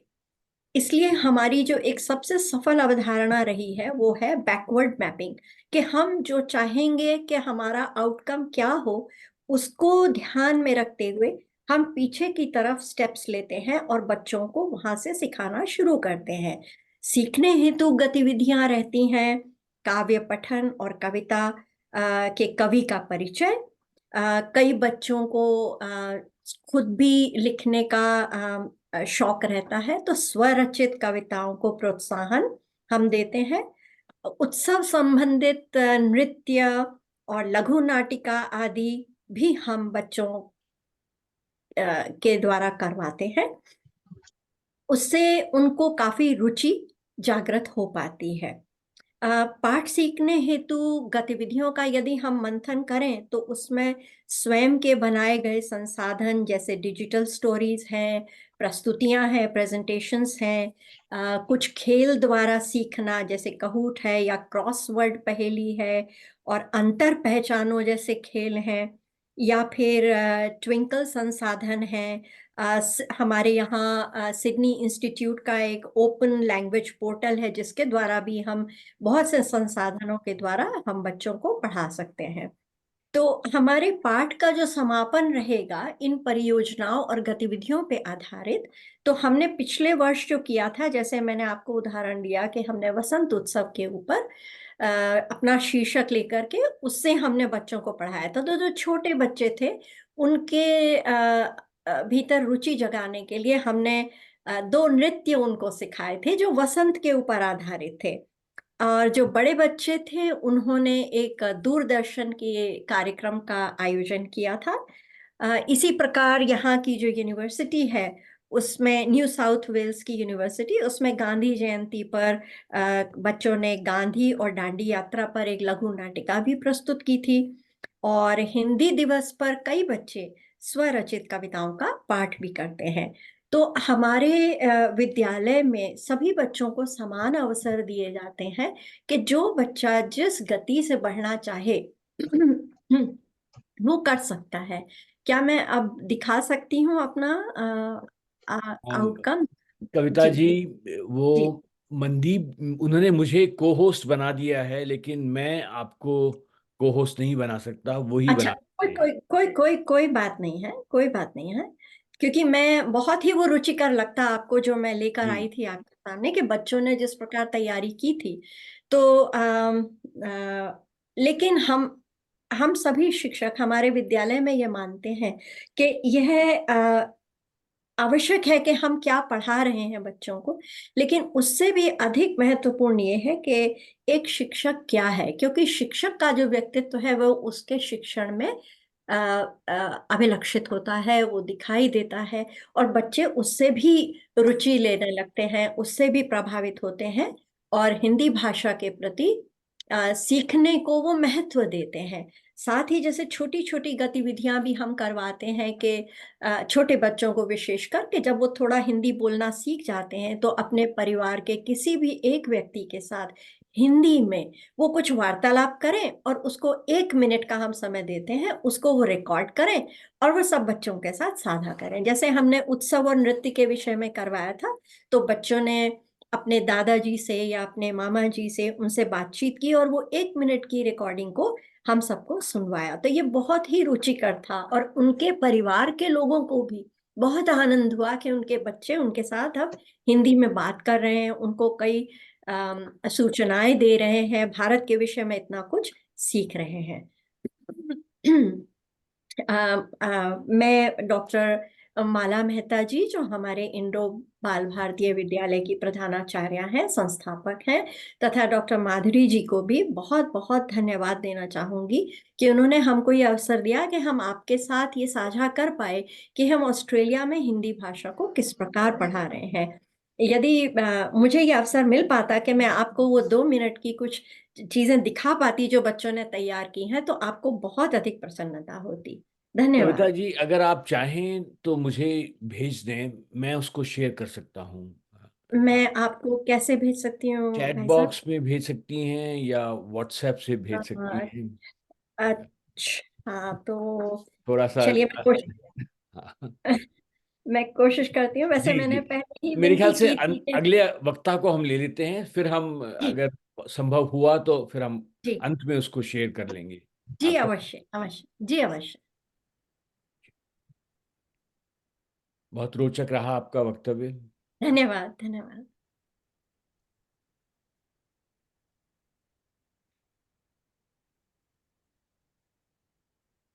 प्रकाश। इस विचारों उत्तेजक इस सुंदर वक्तव्य के लिए ऑस्ट्रेलिया से डॉक्टर कविता ब्रजमोहन सूद जी को हार्दिक धन्यवाद। मैडम, परिचर्चा सत्र होगा? हाँ, परिचर्चा सत्र करते हैं 5 मिनट के लिए। 5 मॉरिशस मिनट से की हम जुड़ी परिचर्चा सत्र। हाँ, मॉरिशस से जुड़ी हैं श्रीमती चंद्रावती भोला जी। उनकी ओर से एक प्रश्न है, उन्हें हम सुनते हैं। श्रीमती चंद्रावती भोला जी। सभी को मेरा करजोड़ प्रणाम। मेरा नाम चंद्रावती भोला है। मैं एक हिंदी शिक्षिका हूँ और मैंने लुजा जी को बड़े ध्यान से सुना हिंदी कहानियों पर।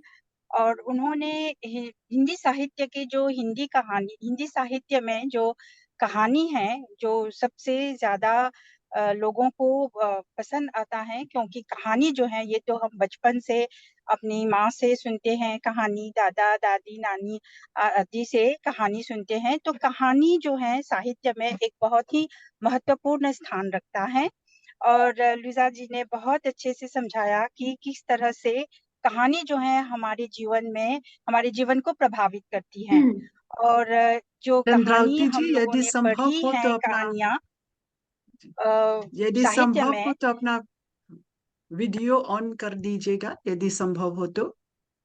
मैं गाड़ी में हूँ, पता नहीं अगर। अच्छा, ओके ओके, जारी रखें। अच्छा, हाँ। तो जैसे कि लुजा जी ने बताया कि कहानी जो है हमारे वैसे तो साहित्य समाज का दर्पण होता है। और साहित्य में जो कुछ भी लिखा जाता है वो समाज में हम देखते हैं। अब जैसे हम ले लेते हैं प्रेमचंद जी की कहानियां, और अगर हम नई कहानियां लेते हैं तो इसमें जमीन आसमान का अंतर है। अगर हम प्रेमचंद की कहानियां लेते हैं तो उसमें हम उस समय समकालीन समय, उस समय की जो स्थिति थी, उस समय के जो हालात थे, उनके बारे में हमें पढ़ने को मिलती हैं। और अभी जो है हमारे जो नई कहानियां हैं, जैसे अगर मैं एक उदाहरण दूंगी, वैसे हमारे एचएससी के पाठ्यक्रम में है मृणाल पांडे जी की दुर्घटना कहानी। तो वो हर कहानी जो है हमारे समाज को चित्रित करती है कि आजकल किस तरह से जो नई पीढ़ी है वो अपने माता पिता से अलग, अपनी पढ़ाई के बाद विदेश चले जाते हैं और इधर अपने जो माता पिता हैं उनको छोड़ जाते हैं, और फिर उनमें वो संबंध नहीं होता है। तो मैं ये प्रश्न पूछना चाहती हूँ कि कहानी जो है, कहानी के माध्यम से हम अपने समाज को कैसे सुधार सकते हैं? आज हमारे समाज में जो हिंदी को बढ़ावा दे रहे हैं, हिंदी को प्रोत्साहित कर रहे हैं, तो कहानी के माध्यम से हम कैसे हमारे समाज को सुधार सकते हैं? यह प्रश्न चंद्रावती जी आप किन से कर रही हैं? तो कहानी पर लुजा जी ने बात की थी ना, कहानी हाँ ऑस्ट्रिया से लुजा जी। जी। हाँ, लुइजा जी कुछ कहना चाहेंगी इस संबंध में? अम, उम, मैं सोच रही हूँ कि मैं काफी बताया है। शायद मैं कहना चाहती हूँ कि हम सब के लिए कहानियाँ, जैसे आपने कहा, बहुत ज़रूरी है। जब हम विद्यार्थियों हैं तो हम हिंदी सीखते हैं। शुरुआत में शायद और ज़रूरी है, जैसे हम कक्षा में, हमारी हिंदी कक्षा में हम भी जैसे छोटी छोटी कहानियाँ भी पढ़े। जैसे कि उदाहरण के लिए पंचतंत्र से छोटी छोटी छोटे छोटे बच्चों के लिए भी काफी जरूरी है। तो इसलिए मैं सोच रही हूँ कि बड़े लोगों के लिए भी जरूरी हो सकता है।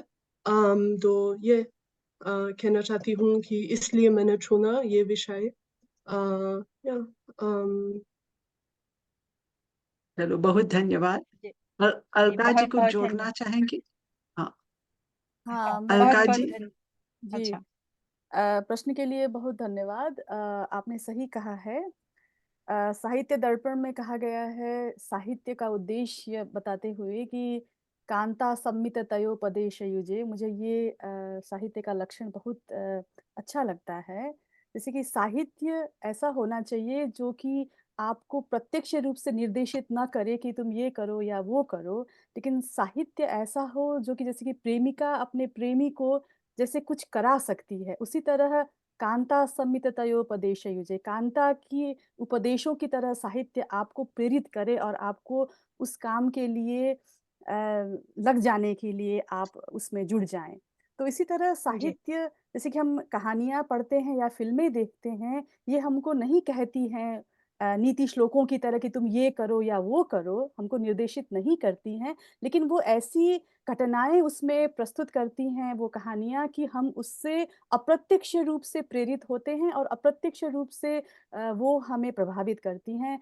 तो मुझे लगता है कि पाठक कभी भी किसी चीज़ को सीखने या उसका अनुसरण करने के लिए कहानियाँ नहीं पढ़ता, लेकिन ये लेखकों की खूबी है, उनका कौशल है, उनका ज्ञान है, उनकी कला है कि वो कैसे पाठकों को अपने प्रति आकर्षित करें और उसमें निहित या छुपा हुआ जो ज्ञान है, उसको पाठकों तक पहुँचाने में सक्षम हो। ये तो लेखक के कौशल पर निर्भर करता है, लेकिन ये बहुत ही अच्छी बात आपने कही और साहित्य को ऐसा होना ही चाहिए, लेकिन साहित्य को नीति श्लोकों की तरह एकदम क्या कहते हैं, जैसे कि बूंदागत रूप में तुम ये करो या वो करो की तरह उपदेशात्मक नहीं होना उपदेश। चाहिए, लेकिन उपदेश होना चाहिए, लेकिन अप्रत्यक्ष उपदेश जो कि पाठक को उसका पता ही न चले। तो मैं यही कहना चाहूंगी। धन्यवाद। जी बहुत बहुत धन्यवाद धन्यवाद अलका जी। अलका जी। हाँ, हाँ बहुत धन्यवाद। माधुरी जी, एक प्रश्न जी, मैं क्या अलका जी से पूछ सकती हूँ? हाँ हाँ, पूछिए हाँ संक्षेप में। हाँ जी, अलका जी, आपने कहा कि भाषा का परिवर्तन हो रहा है। आजकल युवा वर्ग जो है हिंदी में कोड स्विचिंग कर रहे हैं। तो आज का जो युवा वर्ग है उनको साहित्य की ओर ले जाने के लिए आप क्या क्या विचार है आपका? आप कैसे उनको प्रेरित कर सकते हैं? जी, मुझे लगता है कि आजकल ये वैश्वीकरण का दौर है और जैसे कि हम भाषा विज्ञान में पढ़ते हैं, भाषा पहले-पहले ऐसा होता था कि नदी जो है भाषा को नियंत्रित करती थी, क्योंकि हम नदी जी पार आसानी से नहीं जा सकते थे। तो एक गाँव में बोली जाने वाली भाषा नदी पार के दूसरे गाँव में थोड़ा परिवर्तित हो जाती थी, क्योंकि हम आवत-जावत हमारा नहीं होता था, हम नहीं जा सकते थे। जी तो संपर्क जितना हमारा ज़्यादा होगा, उतना ही हमारी भाषा जो है परिवर्तित होगी। और आज का दौर ऐसा है कि हम घर बैठे-बैठे एक मोबाइल सेट या हमारे कंप्यूटर या लैपटॉप या आईपैड से हम दुनिया भर के बारे में जान सकते हैं, दुनिया भर के लोगों को सुन सकते हैं और हमें सब कुछ मालूम होता है घर बैठे-बैठे। तो इस तरह भाषा जो है परिवर्तित होती जा रही है। यहाँ हम ऑस्ट्रिया में हैं और ऑस्ट्रिया में जर्मन भाषा बोली जाती है। जी यहाँ की अच्छा भाषा जर्मन है और जर्मनी भी पास में है, स्विट्ज़रलैंड भी पास में है, वहाँ भी जर्मन भाषा बोली जाती है। जैसे कि हम लोग भारत में रह कर के हम कहते हैं कि अंग्रेजी का प्रभाव हिंदी में हो रहा है, लेकिन हम यहाँ ये देखते हैं कि कैसे जर्मन भाषा का प्रभाव हिंदी में हो रहा है। क्योंकि हम जैसे कि ये सिद्धांत है कोड स्विचिंग, कोड मिक्सिंग का, जैसे कि वाक्य में एक शब्द जर्मन का घुसा दिया, या फिर एक शब्द अंग्रेजी का घुसा दिया, या फिर वाक्य में एक वाक्यांश अंग्रेजी का हुआ और एक वाक्यांश हिंदी का हुआ या जर्मन का हुआ। तो इस तरह हम भाषा, जहाँ हम रहते हैं वहाँ की भाषा हमें प्रभावित करती है। मान लीजिए कि जो अगर कोई फ्रांस में रहता हो, कोई भारतीय, और वहाँ उसकी हिंदी फ्रांसीसी भाषा से प्रभावित हो, है ना? तो इस तरह ये संपर्क के कारण ऐसा होता है। और मेरा कहने का मैं ये सोचती हूँ, मेरा मानना अपना ये है कि अगर हम भाषा बोलते समय थोड़ा सचेतता अपनाएं, और अगर हमारा भाषा ज्ञान पर्याप्त हो, तो हम ऐसा नहीं करेंगे। अब मुझे ऐसा लगता है कि आज की पीढ़ी में जो है भाषा ज्ञान थोड़ा कम होता जा रहा है। हमारा हिंदी का ज्ञान या फिर हमारा अंग्रेजी का ज्ञान, यदि हम अंग्रेजी बोलें तो 100% अंग्रेजी बोलें, अगर हम हिंदी बोलें तो 100% हिंदी बोलें, अगर हम बंगाली बोलें तो 100% बंगाली बोलें। इसके लिए हमें अ, उन भाषाओं का ज्ञान पर्याप्त होना आवश्यक है।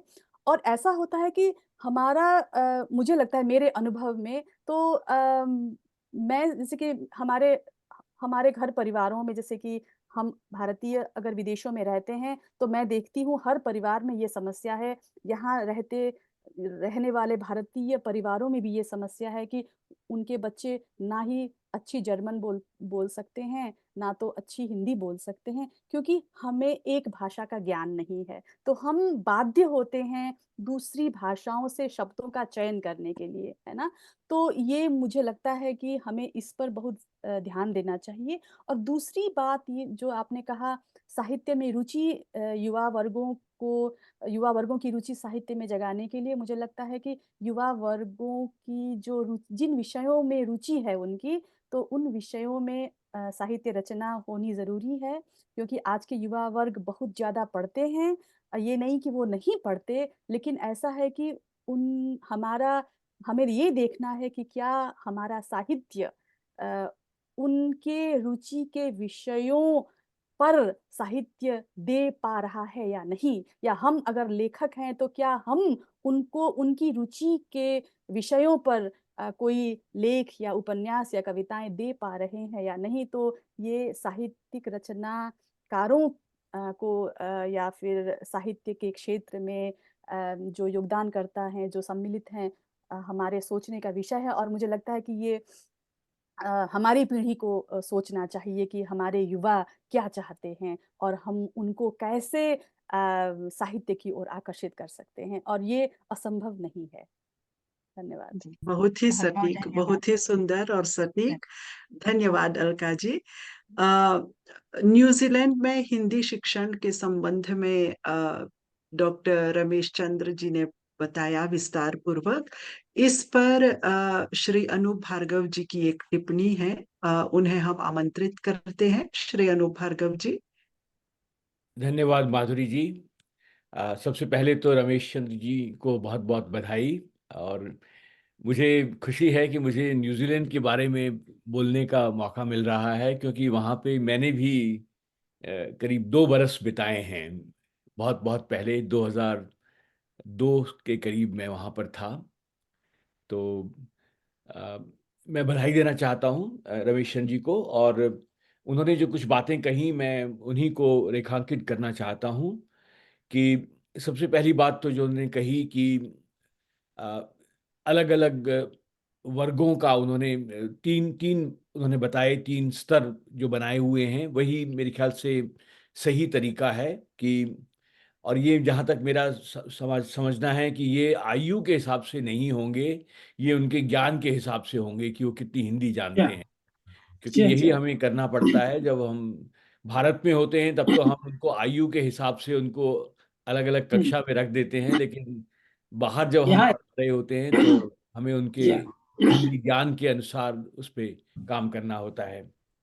और दूसरी बात जो उन्होंने कही, और वो मैं हमेशा कहता हूँ, और उसका हमें पूरा फायदा उठाना चाहिए, कि जो भी उच्चायुक्त हैं या जो भी कौंसलावास हैं या जो भी दूतावास हैं हमारे देश के, उनकी हमें पूरी सहायता लेनी चाहिए। उनके पास साधन उपलब्ध होते हैं और वो हमें करवा सकते हैं।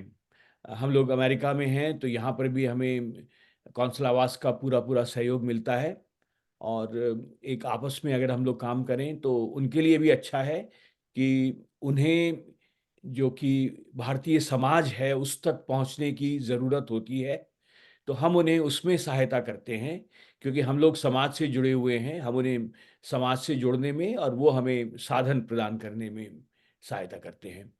तो इस जी, बात को भी मुझे हाँ। खुशी हुई कि उन्होंने ये कहा। और जो अगली बात जो उन्होंने कही वो मैं माधुरी जी को हम लोग काम कर रहे हैं, लेकिन फिर से मैं एक बार याद दिलाना चाहूँगा कि किसी तरह से अगर हम लोग कुछ प्रमाण पत्र दिए जा सकें विश्व हिंदी सचिवालय के द्वारा, तो उसके लिए ज़रूरी है काम करना पड़ेगा। काफ़ी कोई सरल काम नहीं है, लेकिन संभव है, मेरा ये सोचना है। जी। तो वो हाँ, हर प्रतिभागी को प्रमाण पत्र दिया जाता है विश्व हिंदी सचिवालय की ओर से। इस जी, कार्यक्रम में भाग लेने वाले प्रत्येक प्रतिभागी को हम जी। प्रमाण पत्र देते हैं। नहीं, वो जी, रमेश जी शायद उसकी बात कर रहे थे कि वो एक अगर कोई एग्ज़ाम पास कर लेते हैं, तो उसके लिए उनको एक प्रमाण पत्र दिया जाए। वो ये एक स्तर हाँ, उनका नहीं, परीक्षा परीक्षा में सफलता प्राप्त करने वाले विद्यार्थियों को विद्यालय की ओर से प्रमाण पत्र मिलता है। सचिवालय की ओर से प्रमाण पत्र देने की तो संभावना नहीं है, जी, जी, क्योंकि जहां से परीक्षाएं संचालित होती हैं, जिस संस्था से, वही संस्था जी, प्रमाण पत्र देती है। जी, जी। हम्म। रमेश चंद जी, इस विषय में कुछ जोड़ना चाहेंगे या फिर हम आगे बढ़ें? रमेश रमेश चंद्र जी जी। आपकी म्यूट हैं आप।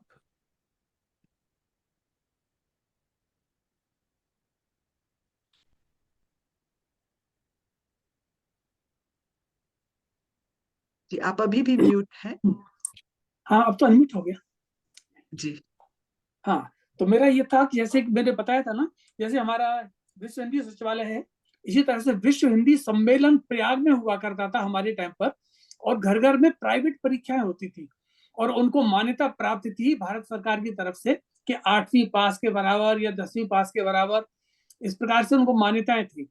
तो इस तरह की कोई अगर है, हो सकती है कोई संभावना, इस पर विचार किया जा सकता है। वैसे स्कूल में तो हम यहाँ तो उद्देश्य केवल यही रहता है कि बच्चा किताब पढ़ने लगे अच्छी तरह से और लिखने लगे, तो ये यहाँ तो सिर्फ इतना ही उद्देश्य रहता है। जी, जब बच्चे हायर क्लास में चले जाते हैं तो फिर हिंदी स्कूल को छोड़ देते हैं वो।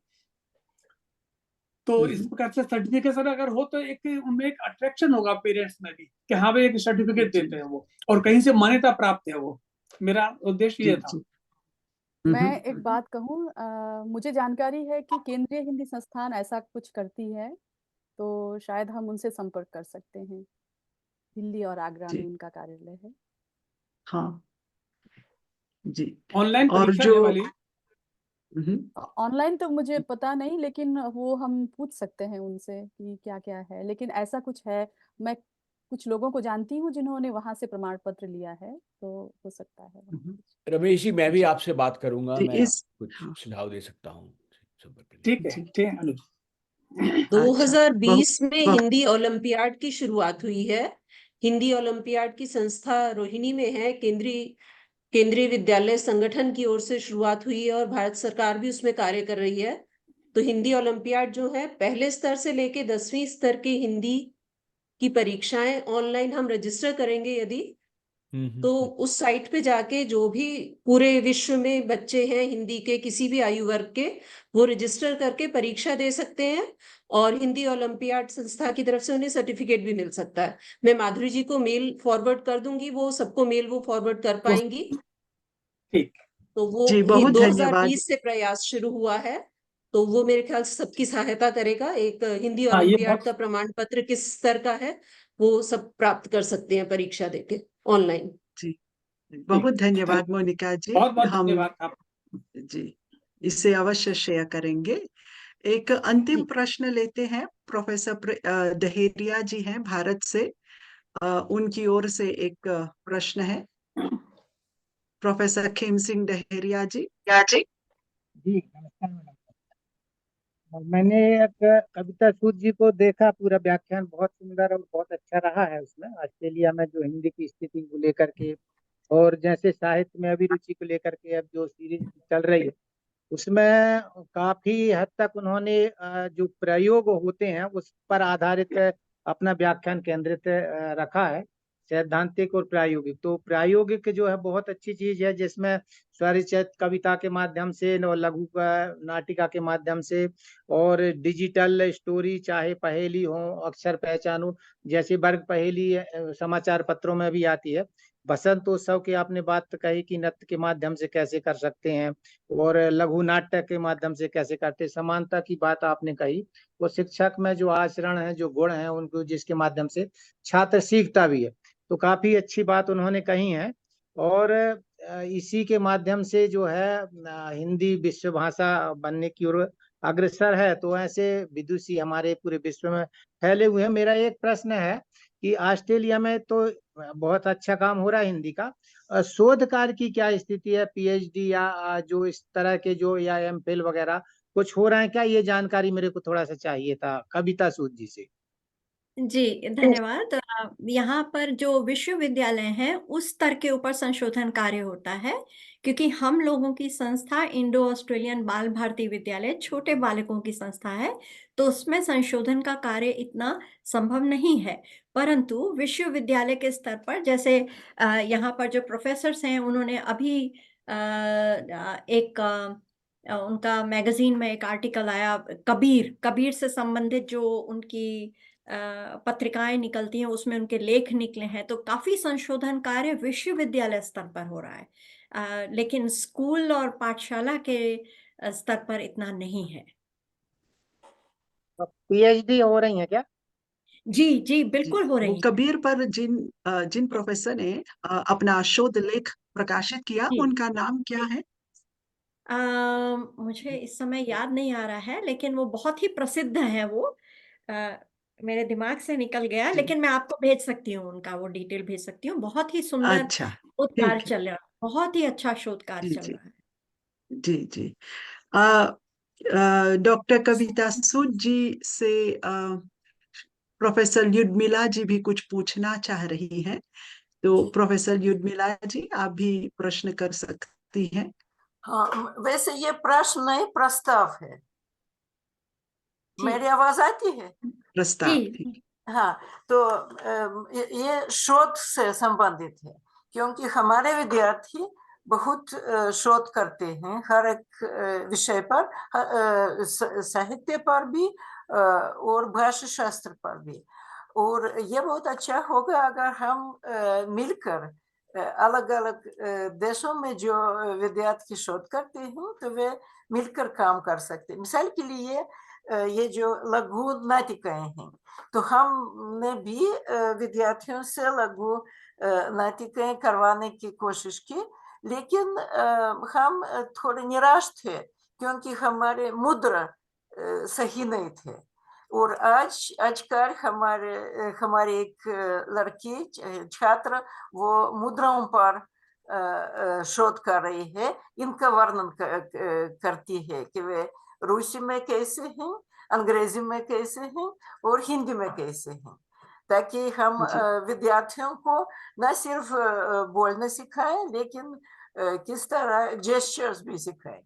और हम अलग अलग विषयों पर काम कर रहे हैं। और अगर हम मिलकर, मिसाल के लिए मुझे ये जो ऑस्ट्रिया में हो रहा है या ऑस्ट्रेलिया में हो रहा है बहुत दिलचस्प लगा, क्यों तो हम अगर विद्यार्थी मिलकर कोई संयुक्त प्रोग्राम बनाएंगे तो ये बहुत अच्छा होगा। और वैसे मैं 2-3 शब्द और बता सकती हूँ।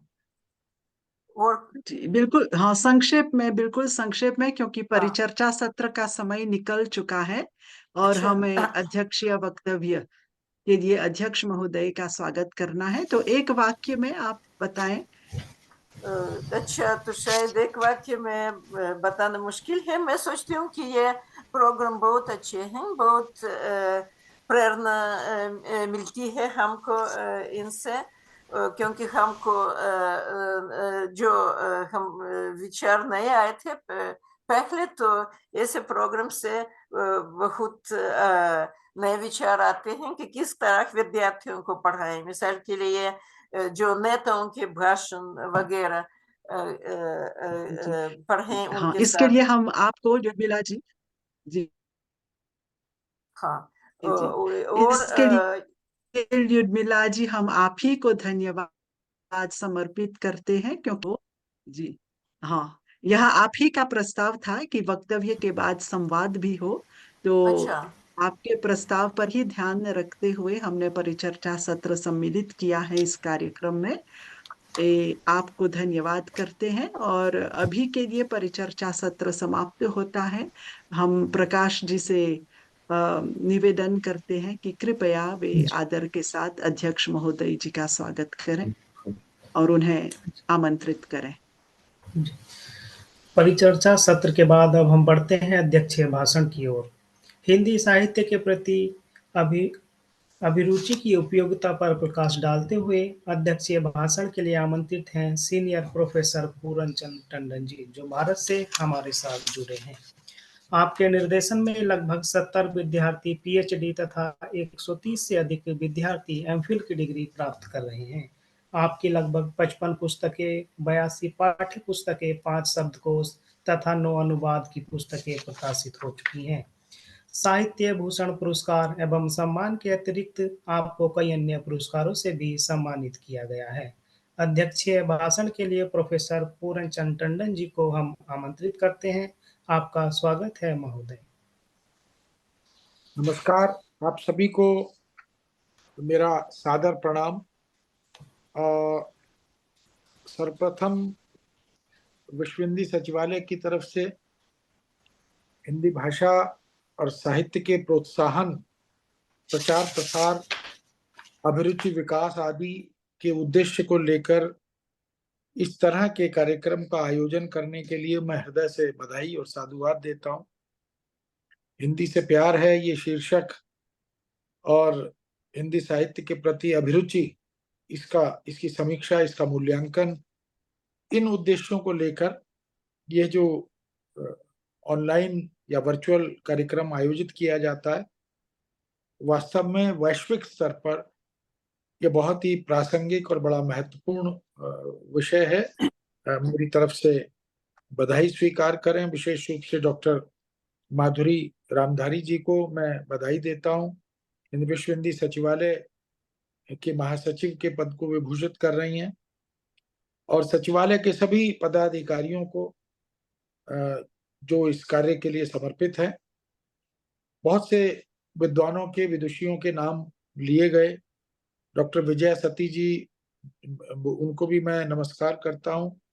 और आज के इस कार्यक्रम में जिन्होंने अपनी रचनात्मक और महत्वपूर्ण भूमिका निभाई, उनमें प्रिय जो 2-3 बच्चे थे, विद्यार्थी थे, उनको भी, और डॉक्टर अलका जी को विशेष रूप से उन्होंने बहुत विस्तार से, गंभीरता से महत्वपूर्ण बिंदुओं को उद्घाटित किया। डॉक्टर माला मेहता जी, डॉक्टर ब्रजमोहन जी, रमेश चंद्र शर्मा जी, डॉक्टर कविता जी, और जो प्रारंभ में लुइसा ने और अनुषा यादव ने, जया अग्रवाल जी, आदरणीय भार्गव जी, बहुत से वक्ताओं ने अपनी प्रतिभागिता निभाई है। मैं उन सबको साधुवाद देता हूं, बधाई देता हूं।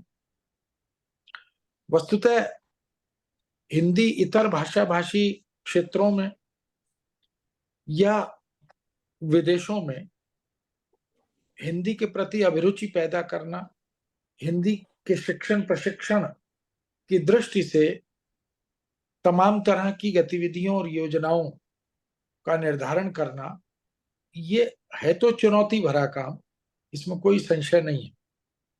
हम अपने ही देश में, भारत में भी, जब हिंदी के शिक्षण प्रशिक्षण की तमाम तरह की चुनौतियों पर विचार करते हैं, तो बहुत सी शक्तियां, बहुत सी सीमाएं हमारे सामने आती हैं।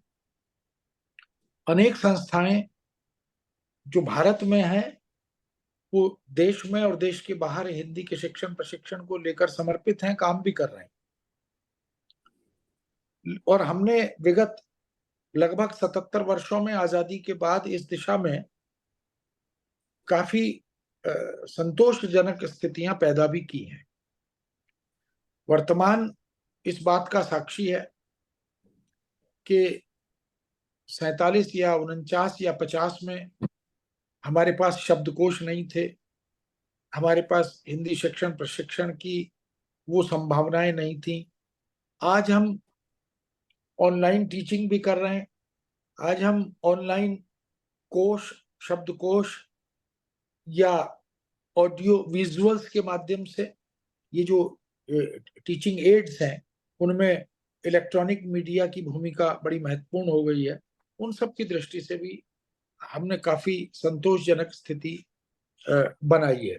और मुझे लगता है कि उसमें आप सभी लोग जो देश के बाहर बैठकर हिंदी को समर्पित हैं, उन सब की भूमिका भी बड़ी महत्वपूर्ण है, क्योंकि हम चिंता तो करते हैं कि हिंदी विश्व भाषा बने, लेकिन वैश्विक स्तर पर उसे सर्व स्वीकृत या लोक स्वीकृत भाषा बनाने के लिए अभी बहुत सी कोशिशें अपेक्षित हैं, आवश्यक हैं। लेकिन जितना काम हुआ है और जिस तरह से ये जो 8 जो वक्ता थे आज के, उसमें शिक्षक भी थे, उसमें विद्यार्थी भी थे, उन्होंने जिस तरह से हिंदी के प्रचार प्रसार की संभावनाओं पर प्रकाश डाला है और अपनी अभिरुचि का, अपने ज्ञान का प्रदर्शन किया है, परिचय दिया है, वो उसे मैं नमन करता हूँ, उनके प्रति आभार व्यक्त करता हूँ कि वास्तव में एक स्टूडेंट के रूप में, एक विद्यार्थी के रूप में अपने विद्यालय या महाविद्यालय से जुड़कर वो जैसे लुइसा ने, जो ऑस्ट्रिया से संभवतः थी, जिन्होंने भीष्म साहनी के तमस उपन्यास पर विशेष रूप से विभाजन की जो त्रासदी है उसको लेकर जो जिन बिंदुओं को की ओर हमारा ध्यान आकृष्ट किया, वो वास्तव में प्रशंसनीय और महत्वपूर्ण है। सभी वक्ताओं के वक्तव्य से जो चीजें निष्कर्ष में निकलकर मेरे सामने आई, उनमें मुझे लगता है कि 4 जो कौशल हैं भाषा के, भाषा शिक्षण के, वो उनकी तरफ भी ध्यान आकृष्ट हमारे विद्वान वक्ताओं ने, शिक्षक मित्रों ने और विद्यार्थियों ने किया। पढ़ना, लिखना, बोलना, सुनना बहुत अपेक्षित है, बहुत आवश्यक है कि वह जो अभिरुचि है, पठनीयता की अभिरुचि, उसको कैसे बढ़ाया जाए। उसके लिए रोचक कहानियां, उसके लिए रोचक वृत्तांत, उसके लिए रोचक कविताएं, रोचक घटनाएं, इनका संग्रह हो, उनको मतलब पढ़कर और वाचन करके प्रस्तुत करने के साथ साथ हम उनके ऊपर भी छोटी छोटी नाटिकाएं तैयार कर सकते हैं। जैसे खूब लड़ी मर्दानी, वो तो झांसी वाली रानी थी, उस कविता की बात हुई, तो उसका वाचन भी हुआ।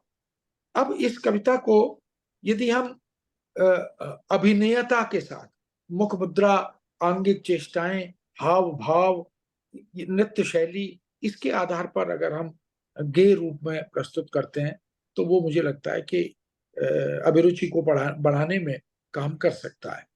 हम जानते हैं कि एक भय बच्चों के मन में हिंदी शिक्षण की दृष्टि से जो जुड़े हुए, यहाँ तक के जो भारतीय बच्चे हैं उनके मन में और जो विदेशी हैं उनके मन में भी ये बात रहती होगी कि वर्तनी एक बड़ी समस्या है, और उनको लगता है कि हिंदी लिखने में यदि अशुद्धि हो गई, अमानक प्रयोग हो गया, तो शायद वो स्थिति ठीक नहीं होगी।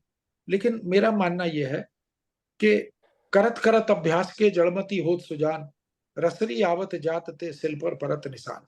अंग्रेजी में भी हम कहते ही हैं practice make a man perfect. तो जो लेखन में अशुद्धि होती है वर्तनी की, पदबंध की, पद की, मुहावरे की, लोकोक्ति की, उसका एकमात्र उपाय है कि लिखने की जो क्षमता है उसको बढ़ाया जाए, अभ्यास उसको बढ़ाया जाए। क्योंकि मैं ये मानता हूं कि ये जो चारों कौशल हैं, पढ़ना, लिखना, बोलना और सुनना, ये चारों इस बात की ओर ध्यान आकृष्ट करते हैं कि भाषा अर्जित की जाती है। अभी इतना विकास विश्व का हुआ नहीं है, दुनिया का हुआ नहीं है कि हम किसी भी भाषा को सीखने की के कैप्सूल खिला दें या भाषा की वैक्सीनेशन करा दें। उसके लिए निश्चित रूप से हम सबको दुनिया की कोई भी भाषा सीखनी हो, ये चारों कौशल अगर विकसित हो जाते हैं, हमारी अभिरुचि बढ़ जाती है पठनीयता की, और श्रवण शक्ति, हम सुनने को भी तैयार हो। होता ही है कि हम खुद जब बोल लेते हैं तो दूसरा जब बोलता है उसे सुनने के लिए हमारी एकाग्र चित्त होने की स्थिति वो नहीं बन पाती। हमारे यहाँ तो कहा गया, तंत्रिनाद कवित रस सरस राग रति रंग अन बूढ़े बूढ़े थरे जे बूढ़े सबन। अगर किसी भी अनुशासन का, विषय का, भाषा का अगर पूर्णतः बोध अर्जित करना है तो उसमें डूबना पहली शर्त है। जो डूब जाते हैं वो तैर जाते हैं, पार लग जाते हैं, और जो ऊपर ऊपर तैरते रहते हैं वो डूब जाते हैं। तो भाषा को, साहित्यिक अभिरुचि को यदि अर्जित करना है तो उसके लिए थोड़ा अतिरिक्त श्रम करना पड़ता है, क्योंकि कमाई उतनी सरल, उतनी सहज नहीं होती। ये जो अर्निंग है उसके लिए समय भी देना पड़ता है, निष्ठा भी लगानी पड़ती है, और जो शब्द हैं जब हम अर्जित कर लेते हैं, कमा लेते हैं, तो सबसे बड़ा लाभ ये होता है कि जो एप्रोप्रिएट सिलेक्शन है, यानी जब शब्द प्रचुर मात्रा में होंगे तो कौन से शब्द का कहाँ पर कैसा प्रयोग हमें करना चाहिए, किसका प्रयोग नहीं करना चाहिए, ये बोधगम्यता भी आ जाती है। और कम्युनिकेशन, संप्रेषण की क्षमता, भाषा को, विषय वस्तु को, कंटेंट को यदि हम आत्मसात कर लेते हैं तो उसे संप्रेषण करने की कला, उसकी तकनीक, इसको भी हमें अर्जित करना होता है। इसलिए मुझे लगता है कि वर्तनी का शब्द बोध, क्योंकि शब्दों के साथ, शब्द जो है वो शरीर है और अर्थ जो है वो उसकी आत्मा है, तो शब्द के साथ अर्थ अन्योन्याश्रित है, एक ही सिक्के के दो पहलू हैं। अब जब हम शब्द के अर्थ को समझ लेते हैं तो फिर हम सटीक चयन और सटीक अनुप्रयोग उस शब्द का कर सकते हैं। फिर शब्द की शक्तियों का बोध भी होने लगता है कि कहाँ पर हमें सपाट बयानी करनी है, अभिधा का, कहाँ लक्षणा का, कहाँ व्यंजना का, क्या अर्थ है, क्या कहना चाहता है गद्यकार या कवि, उसको भी ध्यान में रखकर हमें चलना होता है। और जो व्याकरणिक कोटियां हैं उसमें संज्ञा, सर्वनाम, विशेषण, क्रिया, क्रिया विशेषण, या इसी प्रकार से जो अन्य भाषा के तत्व हैं हम उनकी बात करें तो मुझे लगता है कि शुद्ध होना भाषा का यह अत्यंत आवश्यक है। ये चिंता हमारी कई शिक्षक मित्रों ने और कई विद्यार्थियों ने भी उठाई है कि ये जो खिचड़ी भाषा का कल्चर या संस्कृति पैदा हो गई है, ये जो कोड मिश्रण वाली भाषा चल निकली है, जो इस बात की ओर संकेत करती है कि न तो शुद्ध हिंदी और न शुद्ध अंग्रेजी और न शुद्ध जर्मन और न शुद्ध अन्य कोई भाषा देश की, अगर ये जो मानसिकता है ये बढ़ती रहेगी तो ये भाषाई विकृति को और आगे बढ़ाएगी। तो हमें हमारी अपनी भाषा जो मातृभाषा है उसका भी शुद्ध ज्ञान होना चाहिए, मानक ज्ञान होना चाहिए, और उसके मानक प्रयोग की जो क्षमता, दक्षता है उसे भी विकसित करना चाहिए। हम कोई भी भाषा सीखें दुनिया में, उस भाषा का प्रयोग, उस भाषा का एप्लीकेशन, अनुप्रयोग, वो मुझे लगता है कि शुद्ध और मानक होना चाहिए, आना ही चाहिए। क्योंकि हम जब शुद्ध वायु की अपेक्षा करते हैं, हम जब शुद्ध भोजन की अपेक्षा करते हैं, हम जब शुद्ध पर्यावरण की अपेक्षा करते हैं, तो फिर भाषा की शुद्धता वह भी धीरे धीरे होगी। ऐसा नहीं है कि हम माँ के पेट से तो सीख कर नहीं आते और अर्जित करते हैं, धीरे धीरे धीरे धीरे हम फिर भाषा बोध से जुड़ते चले जाते हैं। इस दृष्टि से भी मुझे लगता है, और एक पक्ष बहुत अच्छा जया अग्रवाल जी ने, जो हिंदी की छात्रा हैं, उन्होंने लता मंगेशकर की वो जो लता सुरगाथा है उसके संदर्भ में बात की थी। तो हिंदी सिनेमा ने, हिंदी नाटक ने, हिंदी लघु कथाओं और गाथाओं ने पूरी दुनिया में, पूरे विश्व में बहुत हिंदी के प्रचार प्रसार की दृष्टि से काम किया है। उसमें हिंदी सिनेमा के संवाद भी हैं, हिंदी सिनेमा के गीत भी हैं, हिंदी सिनेमा को लेकर के तमाम तरह के पक्ष हैं जिनको उद्घाटित किया जाता है। तो मुझे लगता है कि लता ने, किशोर ने, रफी ने जो काम किया, और हमारे गीतकारों ने, हमारे संगीतकारों ने उसकी गेयता के साथ जिस तरह से प्रस्तुत किया, बहुत सारे हमारे हिंदी के कवि भी गे रूप में प्रस्तुत हैं, अलग अलग शैलियों में प्रस्तुत हैं, चाहे वो तुलसी की बात करें या आम कबीर की बात करें या घनानंद की बात करें या बिहारी की बात करें। ऐसे बहुत से मध्यकाल के कवि भी हैं जिनको गे रूप में म्यूजिकल इंस्ट्रूमेंट्स के तहत, यानी जो वाद्य यंत्र हैं उनके साथ प्रस्तुत किया गया। तो निश्चित रूप से उसने भी एक महत्वपूर्ण भूमिका निभाई है। और ये भी एक पक्ष है कि हम अपने बच्चों को, अपने विद्यार्थियों को वो साहित्य उपलब्ध कराएं जिसमें रुचि भी हो, ज्ञान भी हो, उपदेश भी हो। क्योंकि मुझे याद है मैथिली शरण गुप्त ने ये बात कही थी, केवल वो जो भारत भारती में वो कहते हैं कि कवि का जो धर्म क्या है, कवि का धर्म केवल मनोरंजन ही ना कवि का कर्म होना चाहिए, उसमें उचित उपदेश का भी मर्म होना चाहिए। तो चाहे कहानी हो, चाहे आत्मकथा हो, चाहे जीवनी हो या नाट्य रचनाएं हो, औपन्यासिक रचनाएं हो, लघु कथाएं हो या कविताएं हो, अगर उनमें प्रेरणा नहीं है, अगर उनमें मूल्य नहीं है, वैल्यूज नहीं है, अगर उसमें भारतीय सुदीर्घ सशक्त बोध परंपरा नहीं है, तो फिर वो बात उस तरह से आत्मसात नहीं हो पाती।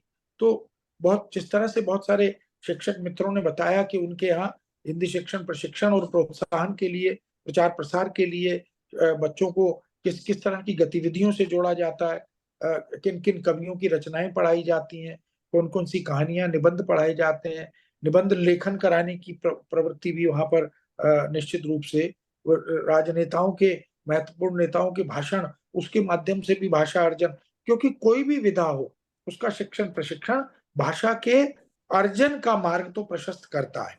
तो उन सबको भी मैं मतलब बधाई देता हूँ। एकांकी तरह तरह की नृत्य प्रस्तुतियां तरह तरह की, चाहे जगदीश चंद्र माथुर के एकांकियों की बात की गई, नाट्य रचनाओं की बात की गई, मालगुडी डेज की बात की गई, ये बहुत सी ऐसी हिंदी के समाचार पत्र पाठन या पत्र अध्ययन, वाचन आदि की बात की गई।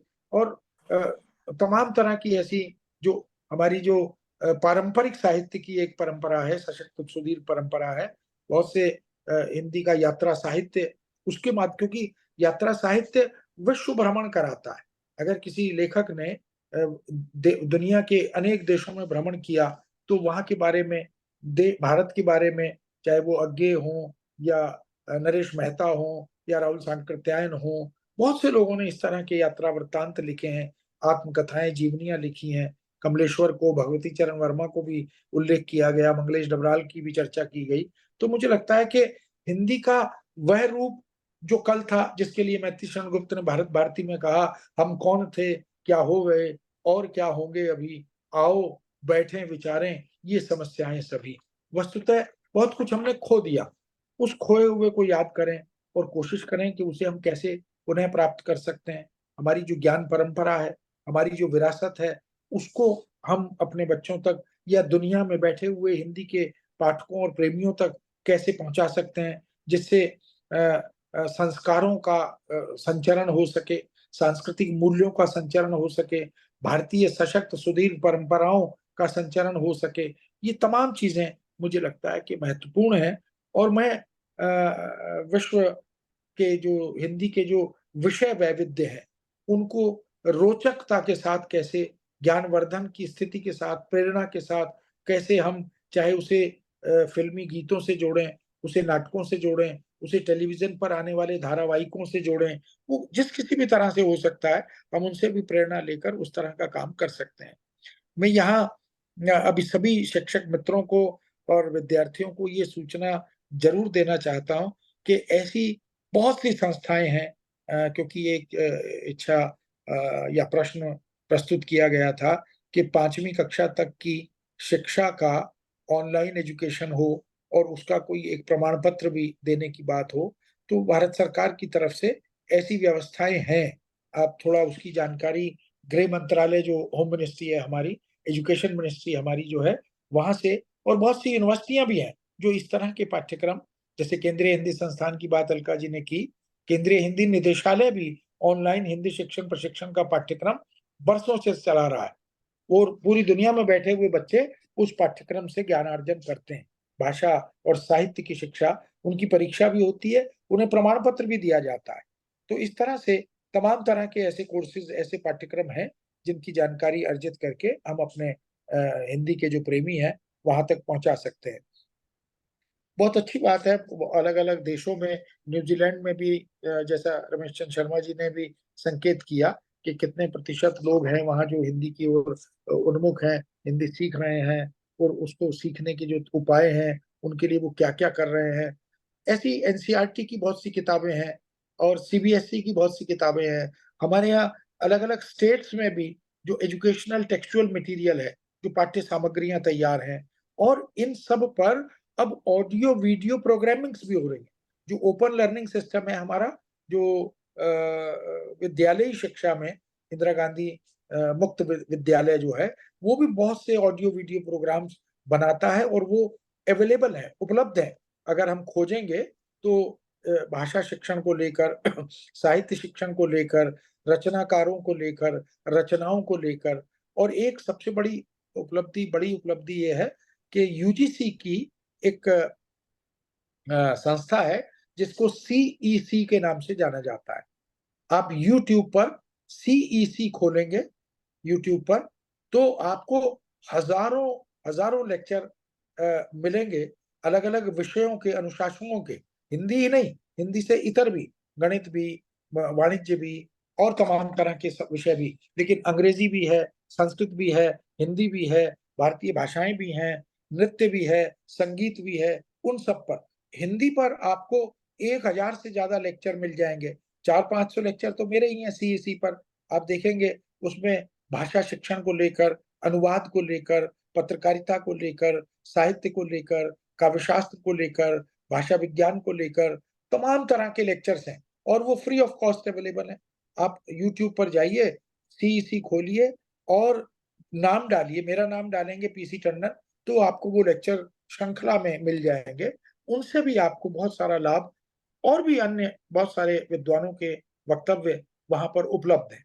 तो मुझे लगता है कि वो, और दूसरा ये कि कुछ चित्र कथाएं, कुछ ऐसी पत्रिकाएं जो कार्टून के साथ, या इस तरह की जो पिक्टोरियल जो चीजें हैं, हम कार्टून फिल्म्स के साथ भी हिंदी को कैसे आगे बढ़ा सकते हैं। जैसे श्री गणेशा, श्री हनुमान, इस तरह की पिक्चरें हैं, या जो पोगो चैनल है, या जो और दूसरे चैनल्स हैं, उस पर भी इस तरह के कार्यक्रमों को सरल भाषा में और बोधगम्य और संप्रेष्य भाषा में प्रस्तुत करने का एक सिलसिला मिलता है।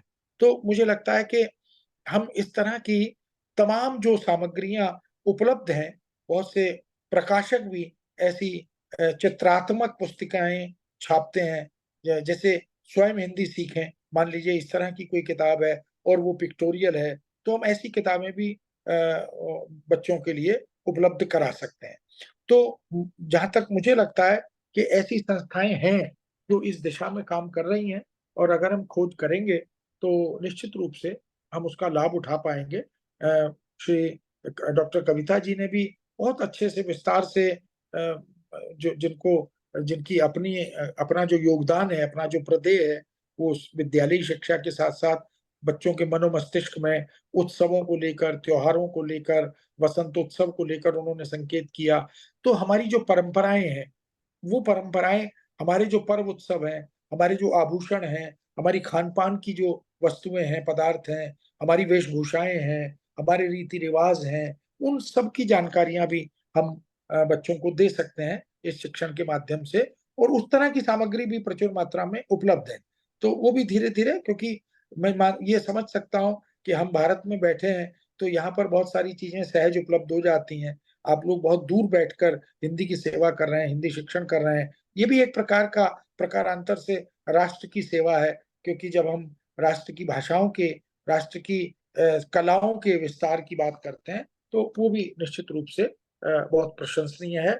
बहुत से साधन, जैसे खेलों में ही हिंदी कैसे सिखाई जाए, खेल खेल में, और पहचानने को लेकर, पदार्थों को लेकर, वस्तुओं को लेकर, नृत्य कलाओं को लेकर, बॉडी लैंग्वेज के साथ या आंगिक चेष्टाओं के साथ, हम इस तरह की और जो टाइम टाइम पर, जैसे गांधी जयंती आई, या जैसे मान लीजिए 26 जनवरी आई, या मान लीजिए 15 अगस्त का आयोजन हुआ, या दीपावली है या होली है, उन अवसरों पर भी हम उस तरह के पिक्चर्स को, उस तरह के चित्रों को, उस तरह की कथा कहानियों को हम विद्यार्थियों के सामने अगर ले जाते हैं तो निश्चित रूप से उससे लाभ होगा और बहुत सारी जानकारियां मिलेगी। एक प्रश्न आया था, मुझे लग रहा है कहानी कैसे सुधार करती है या कर सकती है भाषा शिक्षण की दृष्टि से। किसी श्रोता ने, मुझे लगता है ये, हाँ, श्रीमती चंद्रावती भोला जी ने ये प्रश्न किया था। तो मुझे लग रहा है कि कहानी बहुत सहज उपाय और माध्यम है भाषा अर्जन का। देखो, जो कहानीकार होता है वो पात्र का नियोजन करता है और पात्र अपने पूरे आचरण से, अपने पूरे व्यवहार से पाठक के मनोमस्तिष्क पर आच्छादित हो जाता है। तो पात्र कैसा हो, पात्र का चरित्र कैसा हो, पात्र के चरित्र से शिक्षा और प्रेरणा कैसे ग्रहण की जाए, फिर कहानी की वस्तु क्या हो, उसका विषय क्या हो, उससे हम कहना क्या चाहते हैं, उसका उद्देश्य क्या है, ये एक शिक्षा का माध्यम बनता है और उससे भी भाषा अर्जन या साहित्यिक मूल्यों की जानकारी, उसकी तरफ अग्रसर होने का अवसर मिलता है। इस सब के साथ साथ संवादों से भी, जो डायलॉग्स होते हैं उससे भी, क्योंकि उसमें शब्द चयन, वाक्य विन्यास, उसमें पदबंध आदि का नियोजन, इन सब से भी जानकारियां बढ़ती हैं संवादों से। और सबसे बड़ी बात है कि जो एक संकेत मुझे लगता है अलका जी ने शायद वो कांता सम्मत उपदेश को लेकर किया था, वस्तुतः जो पाठक होता है या जो विद्यार्थी होता है उसको एक मीठी चाशनी में इस तरह की चीजें परोसने की आवश्यकता होती है ताकि उसे बोझिल ना लगे, भाषा और साहित्य उसे बोझिल ना लगे। वैसे मैं ये बात आपके सामने कह सकता हूँ कि कठिन और सरल जैसी कोई चीज नहीं होती। भाषा के बारे में कुछ लोग कहते हैं कि ये भाषा कठिन है, ये भाषा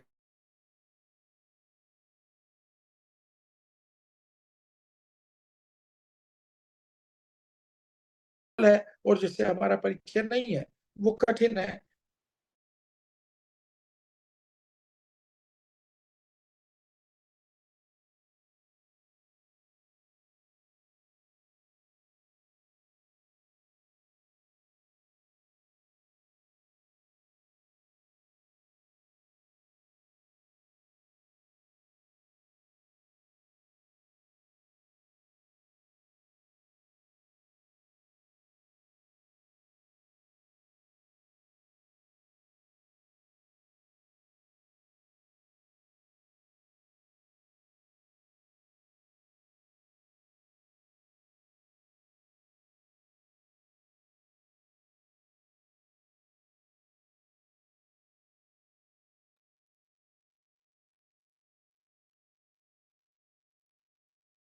मनदीप जी, कुछ समस्या है?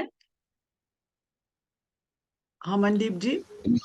जी मैम, ये सर की ही समस्या है ये, बाकी तो सभी लोग उपस्थित अच्छा, ही हैं मीटिंग में, सर का ही इंटरनेट में ओके, कुछ समस्या है। जी अच्छा।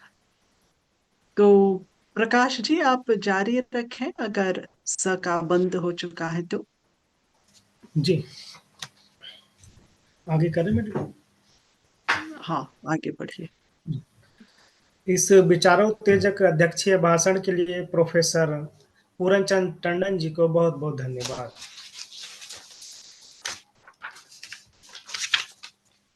अब हम कार्यक्रम के अंत में पहुंच चुके हैं। भारत से कार्यक्रम की अध्यक्षता कर रहे प्रोफेसर पूरनचंद टंडन जी को हम आभार व्यक्त करते हैं, उन्होंने इस कार्यक्रम की अध्यक्षता करना स्वीकार किया। हम विश्व हिंदी सचिवालय की महासचिव डॉक्टर माधुरी रामधारी जी को धन्यवाद ज्ञापित करते हैं, जिनके अथक परिश्रम से यह आभासी कार्यक्रम सफल हो पा रहे हैं। हम विश्व हिंदी सचिवालय के उप महासचिव डॉक्टर शुभंकर मिश्र जी के प्रति आभार प्रकट करते हैं। कार्यक्रम से जुड़े हिंदी से प्यार है संस्था के संस्थापक श्री अनूप भार्गव जी को बहुत बहुत धन्यवाद। हम आभारी हैं ऑस्ट्रिया से जुड़े डॉक्टर अलका आत्रे चुड़ाल जी के, जो वियना विश्वविद्यालय में वरिष्ठ व्याख्याता हैं। डॉक्टर रमेश चंद्र शर्मा जी के प्रति आभार प्रकट करते हैं, जो न्यूजीलैंड से हमारे साथ जुड़े हैं। डॉक्टर कविता ब्रजमोहन सूद जी को धन्यवाद ज्ञापित करते हैं, जो ऑस्ट्रेलिया से हमारे साथ जुड़ी हैं। हम ऑस्ट्रिया से जुड़ी सुश्री लुइसा को धन्यवाद देते हैं, जिन्होंने कहानी के चर्चा पर अपने विचार हम सभी से साझा किए। हम आभारी हैं सुश्री अनुषा यादव जी के, जो न्यूजीलैंड से हमारे साथ जुड़ी और उन्होंने हिंदी साहित्य के प्रति अभिरुचि पर अपनी शानदार प्रस्तुति दी। हम धन्यवाद ज्ञापित करते हैं सुश्री जया अग्रवाल जी को, जो ऑस्ट्रेलिया से हमारे साथ जुड़ी। हम विश्व हिंदी सचिवालय के IT अधिकारी श्री मनदीप सहारन जी के प्रति आभार व्यक्त करते हैं, जिन्होंने इस आभासी कार्यक्रम का तकनीकी पक्ष संभाला। हम धन्यवाद ज्ञापित करते हैं इस कार्यक्रम से प्रत्यक्ष तथा परोक्ष रूप से जुड़े सभी हिंदी अनुरागियों का। फेसबुक से जुड़े सभी सम्मानित विद्वानों को धन्यवाद ज्ञापित करते हुए अब हम इस कार्यक्रम की समाप्ति की घोषणा करते हैं। आपका दिन शुभ रहे। नमस्कार। नमस्ते, सभी को नमस्ते, सभी को धन्यवाद, प्रकाश को भी धन्यवाद। नमस्ते जी।